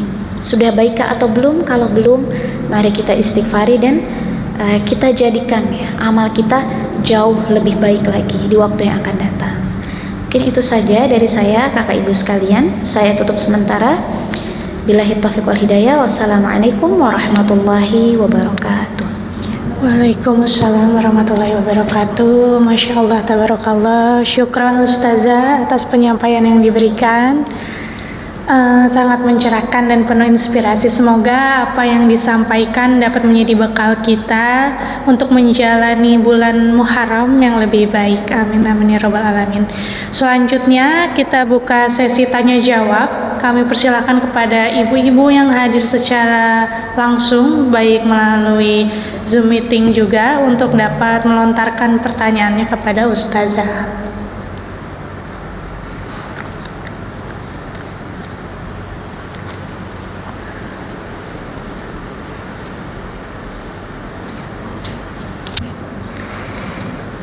Assalamualaikum warahmatullahi wabarakatuh. Terima kasih banyak Ustazah atas penyampaian materi yang sangat banyak insight-insight baru yang kami terima. Izin bertanya mungkin lebih ke teknis Ustazah. Jadi tadi Ustazah menyampaikan bahwa salah satu langkah yang atau salah satu ciri dari orang yang berhasil adalah yang meninggalkan perkataan yang batil dan tidak bermanfaat ya Ustazah. Ini biasanya saya pengalaman pribadi gitu ya Ustazah gitu, biasanya saya kalau misalnya ketemu teman-teman tuh kadang kan ngobrol gitu ya, silaturahmi gitu. Cuman terkadang tanpa sengaja terbawa ke pembicaraan yang mungkin tidak bermanfaat atau yang mengarahnya bahkan bisa ke ghibah atau gimana, kadang ke bawah gitu ya Ustazah gitu. Sebenarnya gimana sih Ustazah tips dan triknya supaya silaturahmi yang dilakukan tidak mengarah ke hal-hal yang tidak bermanfaat seperti itu Ustazah. Terima kasih. Langsung dijawab ya. Baik Ibu, terima kasih untuk pertanyaannya. Betul ya, kalau sedang kumpul ya sama teman-teman, nah ini sangat mungkin sekali nih obrolan kita kemana-mana. Kalau itu kayak membicarakan update ya kehidupan kita setelah beberapa waktu nggak ketemu teman atau bahkan bertahun-tahun gitu ya sama teman SD, bahkan SMP, SMA, teman kuliah gitu atau teman kerja yang dulu dan seterusnya, kita update itu menurut saya perlu ya supaya kita tahu keadaan teman-teman masing-masing, sehingga mungkin di waktu yang akan datang nih kita nggak ada salah pertanyaan atau nggak ada salah ucapan dan seterusnya. Nah tapi gimana caranya supaya kita nggak terbawa suasana gitu sehingga mengarah ke ghibah. Nah ini langsung kita cut off kalau sudah mulai yang membicarakan keburukan orang. Misalnya kenapa sih mereka bisa kayak gitu, ya orang di orangnya gitu. Nah udah kita langsung cut aja. Ya enggak, bisa jadi kita langsung cut dengan cara misalnya ya masing-masing orang ya punya caranya masing-masing. Bisa jadi menurut kita itu salah, tapi kan kita nggak tahu, kita nggak berada di keadaan dia, nggak berada di posisi dia. Langsung aja Kak kita cut off seperti itu. Karena kalau misalnya kita diem aja kemudian kita ngedengerin ya, itu nanti pasti ngelor ngidul ya. Apalagi mungkin kalau teman-teman kita belum kuat nih untuk menjaga lisannya, maka kitalah yang membantu mereka untuk lebih menjaga lisan, atau misalnya kita ganti obrolannya ke hal-hal yang lain. Jadi kalau mulai udah menjurus langsung Kak kita cut off aja gitu ya Bu ya. Jadi memang itu kadang-kadang bikin kita penasaran, tapi ini daripada nanti jauh ke gibah ya, kemudian saya juga punya kewajiban untuk memberitahukan, ya udah langsung kita cut off, tapi dengan cara yang lebih nyaman gitu ya. Misalnya ya tadi kita katakan misalnya nggak apa-apa lah gitu, barangkali dia punya alasan yang kita nggak tahu kayak gitu. Itu cara paling mudah, karena ya tadi memang yang mengetahui hati seseorang ya, keadaan yang benar-benar itu ya cuman Allah aja gitu. Jadi ketika kita bilang kita nggak tahu, udah itu paling pamungkas menurut saya seperti itu. Allahu a'lam, mungkin gitu ya Kak. Baik, selanjutnya apakah ada pertanyaan lagi dari Zoom meeting mungkin? Boleh langsung dari sini ya. Assalamualaikum.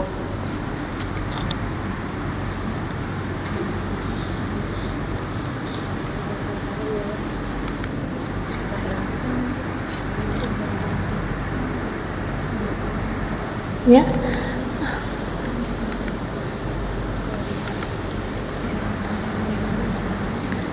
Ya baik, untuk dari Zoom meeting mungkin bisa langsung disampaikan pertanyaannya.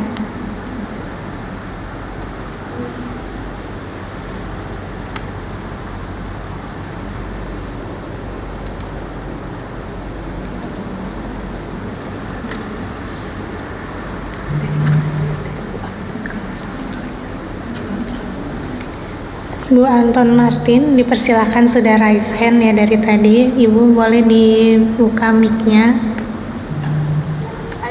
Oh, mohon maaf tadi hilang sinyal. Afwan. Ya, bismillahirrahmanirrahim. Assalamualaikum warahmatullahi wabarakatuh. Ustazah.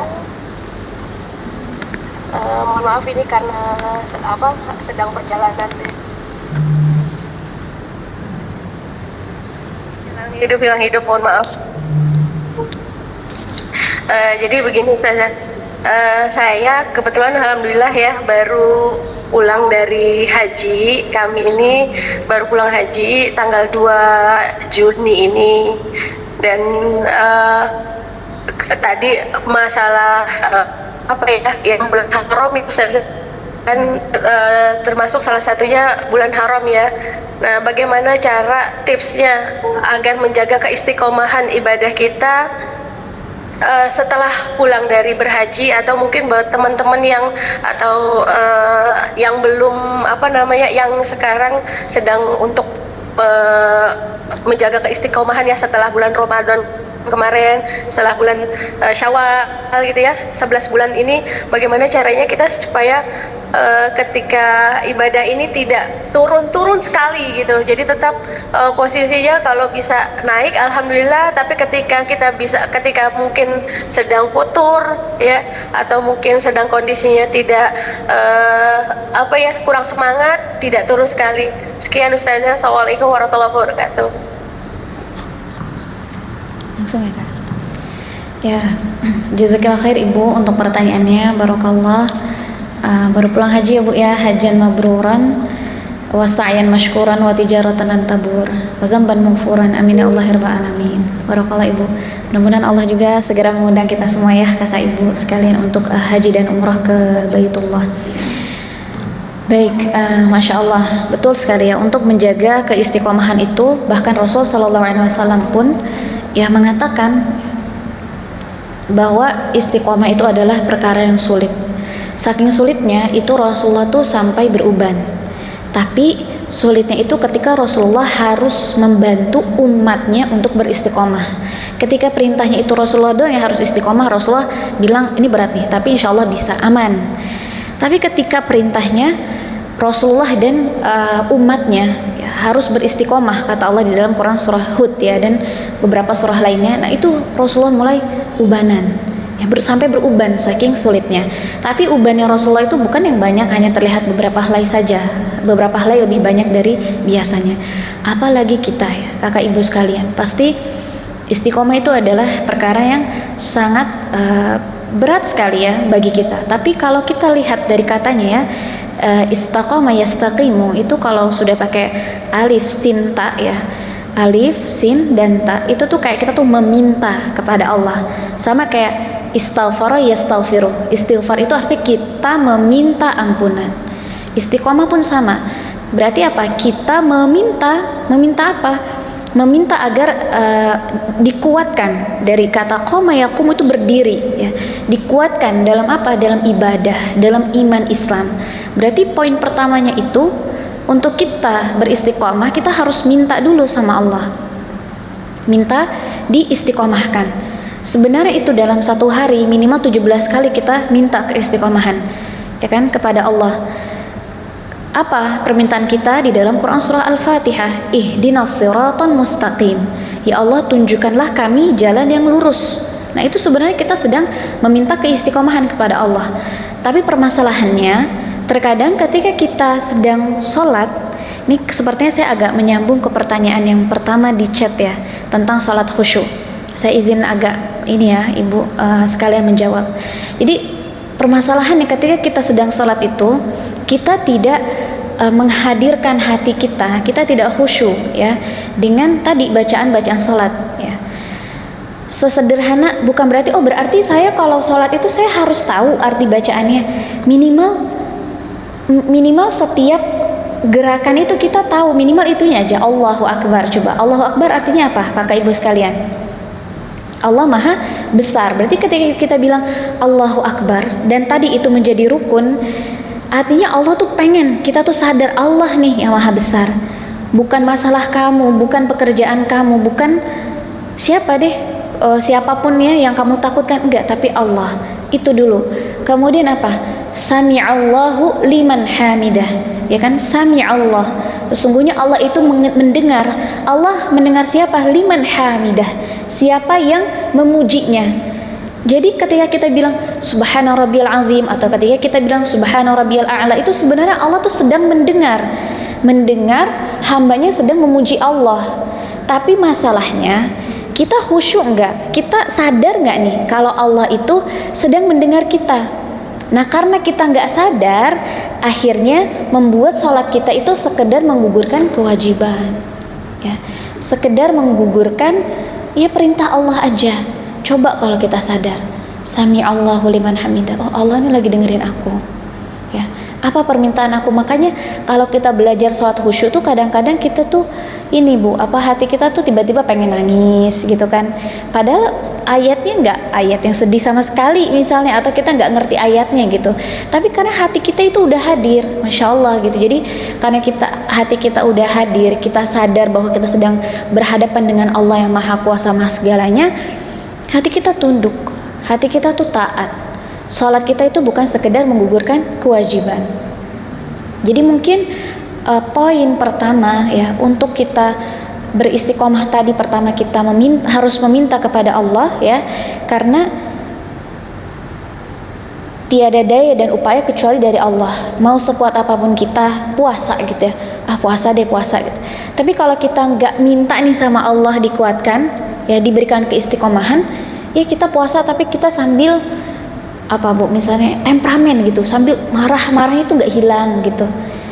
Kita berusaha nih sholat khusyuk gitu kan, anak kita ganggu sedikit kita marah-marah gitu kan, nih gue nih lagi belajar sholat khusyuk, bisa nggak sih nggak ganggu gitu kan. Padahal nggak seperti itu. Bahkan saya pernah diajarkan ya oleh guru saya tuh, kalau anak kamu nangis kan biasanya kalau bayi itu suka bangun ya bu ya di tengah malam, itu artinya Allah tuh pengen bangunin kamu buat tahajud ya kan. Udah kamu susuin masih juga nggak, berarti ajak aja anak itu sholat, pasang di bawah kasur kecilnya ya kan, kamu sholat samping dia, biasanya dia lebih anteng. Kalau enggak kamu gendong aja dia ya, Masya Allah. Itu juga adalah pendidikan iman yang kita berikan untuk anak kita.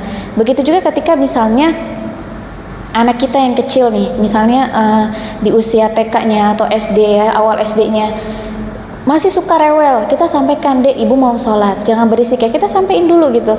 Kan dia mana tahu kalau ibunya lagi sholat dia nggak boleh nangis. Dia mana tahu tapi kalau kita sampaikan dia lebih paham. Ya.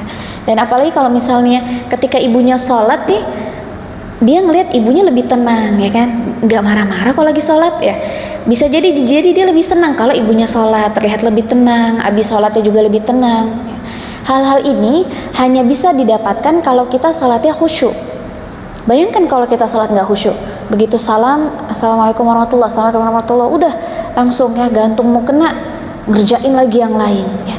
Di mana zikirnya? Di mana doanya? Ya, padahal kalau kita pernah bahas juga ya kakak ibu sekalian, bagaimana Rasulullah SAW itu bersabda, ya barang siapa yang setiap selesai sholat fardu, ya beristighfar kepada Allah, kemudian membaca apa? Subhanallah 33 kali, Alhamdulillah 33 kali, kemudian Allahu Akbar 33 kali. Dan itu kan total 99 ya Bu ya.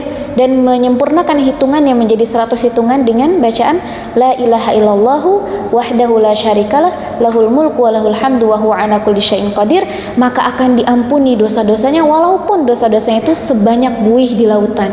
Bayangin kakak ibu, sholat fardunya kesempatannya cuma 5 kali dalam sehari, tapi kita lewatkan begitu saja. Dengannya kita langsung ngelipet mukena, ngacir gitu ya, ngerjain apa gitu. Sayang sekali waktunya, ya kan? Coba duduk dulu ya dengan tumakninah, dengan tenang, ya dengan penuh kekhusyuan, tunduk kepada Allah. Kita beristighfar sambil kita, ya Allah dosa hamba lebih banyak daripada buih di lautan. Mudah-mudahan dengan zikir ini Engkau ampuni, kayak gitu. Tapi kalau benar-benar ya gak ada waktu, kita cukupkan dengan istighfar ya. Istighfar dulu minimal 3 kali ya kakak ibu. Mungkin ada yang pekerjaannya benar-benar tidak bisa ditunda, tapi kita tetap mengutamakan salat, nah kita istighfar 3 kali misalnya, astagfirullah, astagfirullah, sambil kita tuh ajak ya hati kita, dan kita kayak mohon ampun ya Allah, gak bisa memberikan waktu yang banyak kecuali dengan istighfar ini, semoga Engkau menerima gitu ya. Nah tapi dengan ketundukan hati kita tuh Allah juga senang ya, tetap masih bisa mengingat Allah di tengah-tengah kesibukan kita, itu Masya Allah luar biasa sekali. Jadi keistiqomahan insya Allah bisa kita dapatkan dengan yang kita meminta kepada Allah dan melakukan hal-hal yang memang bisa kita lakukan ya. Misalnya apa? Sholat tepat waktu ya. Kalau misalnya tadi syarat pertama itu sebagai seorang yang menang adalah soal sholatnya, tapi kita nggak sholat tepat waktu, menurut saya untuk istiqomah di hal-hal yang lain itu sulit kakak ibu sekalian. Jadi, tapi insya Allah kalau kita sudah memperhatikan salatnya, mudah bagi kita untuk bisa istiqomah pada amal-amal lainnya. Jadi minimal hal yang wajib dulu. Apa yang wajib? Salat 5 waktu. Berarti dalam salat 5 waktu ini kakak ibu nih harus lebih fokus. Ditambah salatnya harus khusyuk. Bagaimana cara salat khusyuk? Misalnya dengan sebelum azan, sebelum waktu salat itu kita sudah berwudu. Kita sudah berwudu, menyiapkan wudu kita, sehingga ketika azan udah kita tinggal sholat. Artinya nih wudu yang kita lakukan sebelum waktu, sesaat sebelum waktu sholat itu masuk, dengan wudu yang kita lakukan ketika azan itu sudah berkumandang dan karena memang kewajiban sholat sudah datang, pahalanya jauh lebih besar dengan wudu yang kita persiapkan sebelum waktu sholat itu masuk. Padahal itu sunnah, yang satu rukun, yang satu sunnah, tapi pahala yang ini jauh lebih besar. Karena Allah senang ketika hambanya itu kayak menanti-nantikan waktu sholat, bukan yang kok udah azan sih, kayak cepet banget kok udah asar lagi misalnya. Udah mau maghrib nih belum asar, kayak gitu. Ketika kita menyiapkan wudu ya, Allah tuh kayak Masya Allah ya, hambaku menanti-nantikan waktu sholat, hambaku memperhatikan waktu sholatnya. Mudah-mudahan dengan yang kita mempersiapkan wudu tadi, memperindah wudhu kita, ini bentuk upaya kita untuk khusyuk dalam salat kita, dan insya Allah ini juga yang akan membuat kita istiqomah di amal-amal yang lainnya. Saya izin menyambung ke pertanyaan yang tadi, bagaimana dengan orang yang cepat sekali batal wudhunya? Ada nggak kakak ibu yang cepat batal wudhunya? Ada aja ya, tapi kita perhatikan batalnya ini normal atau tidak. ada yang mohon maaf ya kakak ibu sekalian, yang batalnya itu tidak normal. Misalnya dia baru wudunya itu sampai mengusap kepala, udah batal, ya kan? Atau baru selesai wudu, baru keluar kamar mandi, udah batal. Atau baru takbiratul ihram, udah batal. Ada yang kayak gitu kakak ibu sekalian? Kenyataannya ada. Nah ini perlu ditelisik ya, atau ditelaah lebih dalam lagi. Tapi kalau sekedar yang normal-normal saja sehingga tidak bisa menjaga waktu wudu, sehingga tidak bisa menjaga wudu di luar waktu sholat, ini menurut saya tidak apa-apa. Yang penting misalnya kita wudu sholat duha, batal lagi nggak apa-apa. Kita wudu lagi nanti ketika, kalau mungkin sesaat sebelum azan, alhamdulillah. Kalau nggak mungkin ya udah kita nunggu azan zuhur. Kalau emang kita cepat sekali batal, ya kita wudunya pas waktu zuhur yang udah masuk aja, itu lebih aman ya, seperti itu. Begitu juga mungkin kakak ibu yang istihadah misalnya ya, orang istihadah itu sangat tidak mungkin untuk menjaga wudunya ya. Kenapa? Karena setiap sholat dia harus berwudu, setiap sholat dia harus mengganti dalemannya, karena kan ada najisnya ya, seperti itu. Nah jadi intinya kakak ibu sekalian, sesuai kemampuan kita. Sebelum berangkat kerja kita sempat wudu, alhamdulillah. Baru naik kendaraan udah batal, nggak apa-apa. Nggak mungkin lagi misalnya wudu lagi, misalnya nanti make upnya berantakan lagi, nggak apa-apa. Nanti tunggu waktu zuhur, insya Allah kita bisa melakukan amal sholih yang lain, misalnya berzikir ya kan, sambil ngerjain tugas, sambil kita berzikir pelan-pelan, itu insya Allah bisa. Apalagi hari Jumat harus memperbanyak apa bu? Sholawat ya kepada Rasul Sallallahu Alaihi Wasallam. Allahumma sholli ala Sayyidina Muhammad wa ala ali Sayyidina Muhammad. Jadi setiap ibu ingat, oh ya Jumat nih sholawat. Jangan bu, bahkan kata Syekh Ali Jabir ya, itu zikir yang lain boleh kita kesampingkan demi mengutamakan sholawat ketika di hari Jumat. Karena setiap kita bersolawat, ruh Rasul Sallallahu Alaihi Wasallam itu akan Allah kembalikan untuk menjawab sholawat dari umatnya. Dan kelak Rasulullah pun akan mengenali suara umatnya itu demi memberikan syafaat itu dengan suara umat yang senantiasa bersolawat. Kalau nggak pernah solawat, bagaimana Rasulullah mengenali kita ya. Jadi kita perbanyak solawat dengan amal soleh yang lain. Wudu nggak bisa, ya udah yang lain bisa insya Allah. Ada nggak yang berat puasa? Pasti ada. Ya udah, berarti amal soleh yang lain. Misalnya kalau nggak kuat puasa sunnah, kalau puasa wajib, puasa wajib ya, nggak boleh kita nggak lakukan. Selama itu puasa wajib itu harus kita lakukan. Tapi ketika puasa wajib sudah kita bayar, aku nggak bisa puasa sunnah, kita lakukan sunnah yang lain. Ya sambil kita berpikir gimana nih caranya supaya saya bisa puasa Arafah kemarin ya dengan lebih kuat. Misalnya kita belajar ya, oh ternyata dengan memperbaiki sahur ya, perbanyak makan protein dan seterusnya, itu kita latih. Begitu ya kakak ibu sekalian untuk pertanyaannya. Apakah ada lagi yang mau bertanya? Baik, mohon izin yang secara langsung, apakah ada pertanyaan lagi? Jika tidak, kita beralih ke Zoom. Oke, kita beralih ke Zoom. Mohon izin Ustazah, yang nomor 3 ini belum terjawab sepertinya. Amalan apa yang powerful untuk mengurangi atau menjaga orang tua yang sudah berpulang dari siksa kubur yang dapat kita lakukan setiap harinya? Ada satu lagi pertanyaan, bagaimana cara bangkit ketika merasa terpuruk dan jauh dari Allah, dan bagaimana cara menjaga semangat ibadah agar tidak hanya meningkat di awal tahun saja? Mohon izin Ustazah bisa dijawab. Masya Allah, terima kasih Kak untuk pertanyaannya kakak ibu sekalian. Ya, amalan yang powerful untuk mengurangi atau menjaga orang tua yang sudah wafat ya, Masya Allah. Tentu saja sebagaimana hadis Rasul Sallallahu Alaihi Wasallam, ya waladun salih yad'unahu, anak salih yang mendoakan kedua orang tuanya. Kadang-kadang Rasulullah memang memberikan itu batas minimal, ya. Doa, siapa sih nggak bisa berdoa? Semua, ya semua anak bisa berdoa. Ya, tapi memang anak solih ya yang secara berkesadaran mendoakan orang tuanya. Jadi kakak ibu sekalian, insya Allah yang bisa kita lakukan adalah dengan mendoakannya. Rabbil firlana wali walidina warhamhum kama rabbawna shighara. Nah itu insya Allah sudah cukup kita mendoakan. Tapi biasanya kan kalau sama orang tua kita ya secara langsung pasti ada ikatan batin sehingga doanya nggak cuma segitu, pasti akan kita tambahkan. Nah inilah yang akan melindungi orang tua kita dari siksa kubur insya Allah, sebagaimana yang Rasulullah sudah janjikan. Rasulullah itu kan berkata seluruh amal itu terputus, tapi doa anak salih itu insya Allah tidak akan terputus. Itu janji Rasul Sallallahu Alaihi Wasallam. Ya, jadi berpegang dengan janji itu, insya Allah ketika kita mendoakan orang tua kita yang sudah wafat, doa itu akan mengalir ya untuk kedua orang tua kita dan menjadi cahaya bagi kubur kedua orang tua kita. Selain itu juga bisa misalnya dengan mewakafkan ya atas nama kedua orang tua kita ya. Mau wakaf apapun kakak sekalian ya. Mau kita lagi lewat melihat ada masjid yang sedang pembangunan ya, kita kasih uang terserah ya, berapapun yang kita mampu gitu ya, kita berikan. Kemudian kita niatkan ini adalah wakaf untuk kedua orang tua kita. Selama masjid itu berdiri, masjid itu bermanfaat, terus mengalir.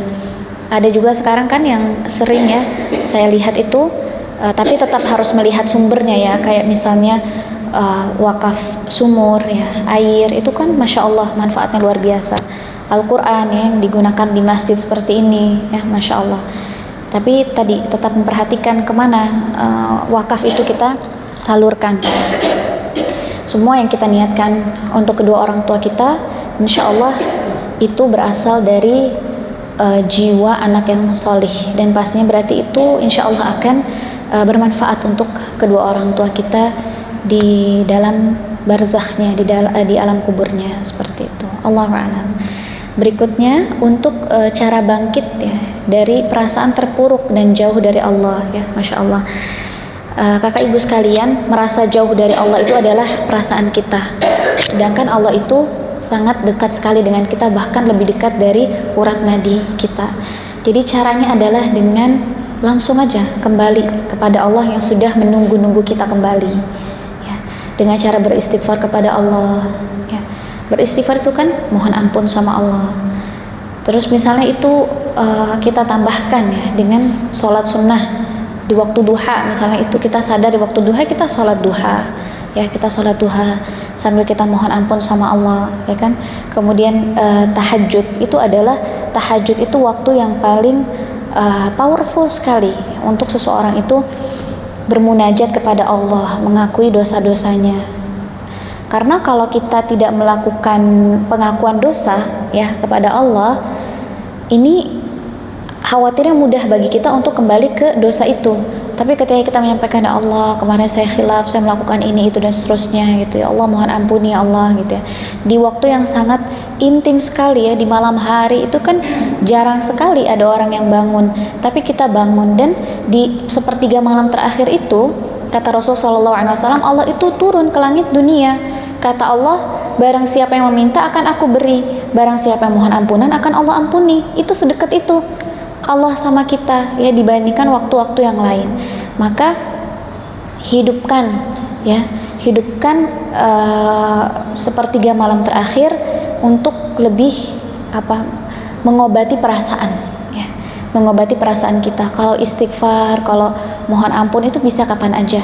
Tapi menurut saya ketika kita pengen mengobati perasaan kita, mengobati hati kita, itu memang kita memperhatikan waktu-waktu tertentu ya, kayak tadi di sepertiga malam terakhir, karena itu intimate sekali antara kita dengan Allah. Dan kalau dalam Al-Quran kan, inna nasyiatal laili hiya asyaddu wata'ahu aqwamu qila, sesungguhnya ya di waktu malam itu hiya asyaddu wata'ahu aqwamu qila, bekasnya itu lebih kuat dan aqwamu qila, dan ucapan atau bacaan yang kita baca di malam hari itu, di sepertiga malam terakhir itu lebih berdampak pada jiwa kita, pada hati kita, pada perilaku kita. Dan kemudian juga untuk mengobati perasaan kita adalah untuk senantiasa husnuzon billah, berhusnuzon kepada Allah. Jangan pernah merasa bahwa kita ini kenapa Allah kasih aku ini, orang lain dikasih yang enak-enak, kenapa aku yang bagian yang gak enaknya terus. Nah Ini artinya kita nggak husnuzon sama Allah. Kalau kita aja sama Allah nggak husnuzon, kita mau positive thinking sama siapa lagi? Tapi kalau kita berhusnuzon misalnya, kenapa ya Allah kasih ini? Jangan-jangan ada maksud di balik semua ini. Allah pengen aku lebih berusaha misalnya, atau Allah pengen aku lebih dekat sama Allah. Nah, itu husnuzon kita sama Allah. Gak perlu lagi kita misalnya berlomba-lomba sama orang itu tak banyak harta atau sesuatu yang tampak ya, misalnya ya keindahan bangunan rumah atau kendaraan yang dimiliki, enggak gitu. Tapi kita tahu, tadi udah kita sebutkan satu persatu, kemenangan yang Allah pandang, kemenangan yang Allah wariskan Firdaus itu yang mana? Berarti itu yang Allah mau. Oh berarti aku berlomba-lombanya dalam sholat khusyuk aja. Aku berlomba-lombanya dalam membayar zakat, menyucikan harta, menjaga kemaluan, menunaikan amanah, kayak gitu. Mudah-mudahan dengan cara ini, insya Allah kita bisa bangkit ya dari perasaan terpuruk dan jauh dari Allah. Jadi tadi ya, minimal kita melakukan hal-hal yang wajib ya. Kemudian menutup aurat kita juga dengan jauh lebih baik. Ini juga salah satu cara kita untuk dekat dengan Allah. Seperti itu. Allahu a'lam. Baik, Alhamdulillah, terima kasih Ustazah. Sesi tanya jawab kita telah berakhir. Terima kasih atas penjelasan yang sangat bermanfaat. Semoga terjawab baik yang bertanya secara langsung maupun melalui Zoom meeting. Serta kepada ibu-ibu yang telah berpartisipasi aktif, panitia telah menyediakan door prize untuk nanti bisa berkenan diambil di akhir acara. Terima kasih. Ibu-ibu yang dimuliakan oleh Allah, selanjutnya marilah kita bersama-sama menundukkan hati dan memanjatkan doa kepada Allah Subhanahu wa taala. Semoga melalui majelis ilmu ini Allah Subhanahu wa taala melapangkan hati kita untuk menerima ilmu, memberikan keberkahan pada setiap langkah kita, serta menjadikan pertemuan ini sebagai amal kebaikan yang bernilai pahala di sisinya. Doa mohon izin Ustazah akan dipimpin oleh Ustazah Isma. Kepada Ustazah dipersilakan. Baik, kakak dan ibu sekalian, sebagai penutup dalam kajian ini, mari sama-sama kita angkat kedua tangan kita tundukkan kepala kita berdoa kepada Allah, memohon ampun kepada Allah, menghaturkan segenap harapan-harapan kita kepada Allah. Bismillahirrahmanirrahim. Hamdan syakirin, hamdan na'imin, hamdan yuwafi ni'amahu wa yukafi'u mazidah. Ya Rabbana lakal hamdu kama yanbaghi li jalali wajhikal karim wa 'azimi sultanik. Allahumma shalli ala sayyidina Muhammad salatan tunjina biha min jami'il ahwali wal afat wa taqdirana biha min jami'il hajat wa tutahhiruna min jami'is sayyi'at wa tarfa'una biha 'indaka 'alad darajat wa tuballighuna biha aqsal ghayat min jami'il khairati fil hayati wa ba'dal mamat. Allahumma inna nas'aluka salamatan fid dini wad dunya wal akhirah wa afiyatan fil jasad wa sihhatan fil badan wa ziyadatan fil ilmi wa barakatan fil rizqi wa taubatan qabla al maut wa rahmatan 'inda al maut wa maghfiratan ba'da al maut.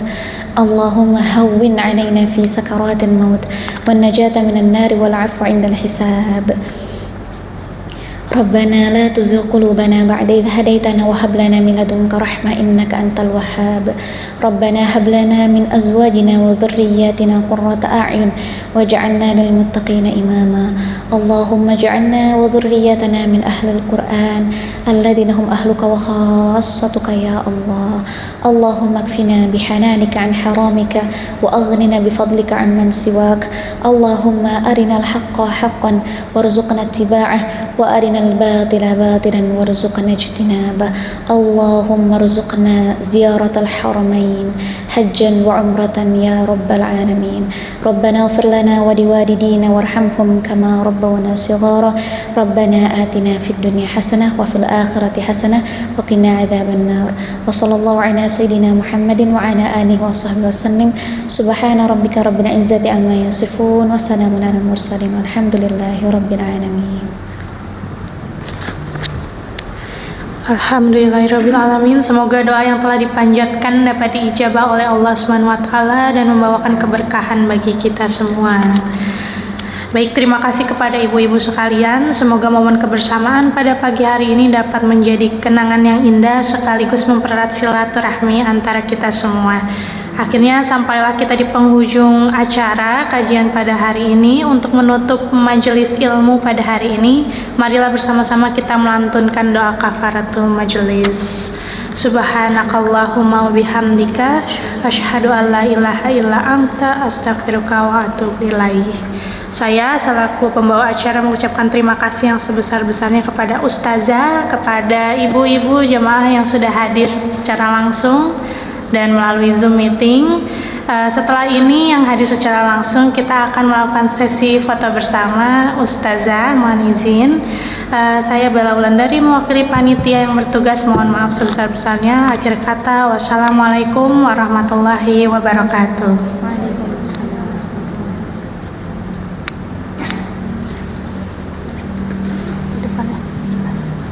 Mohon izin untuk merapat ke depan, kita melaksanakan foto bersama terlebih dahulu.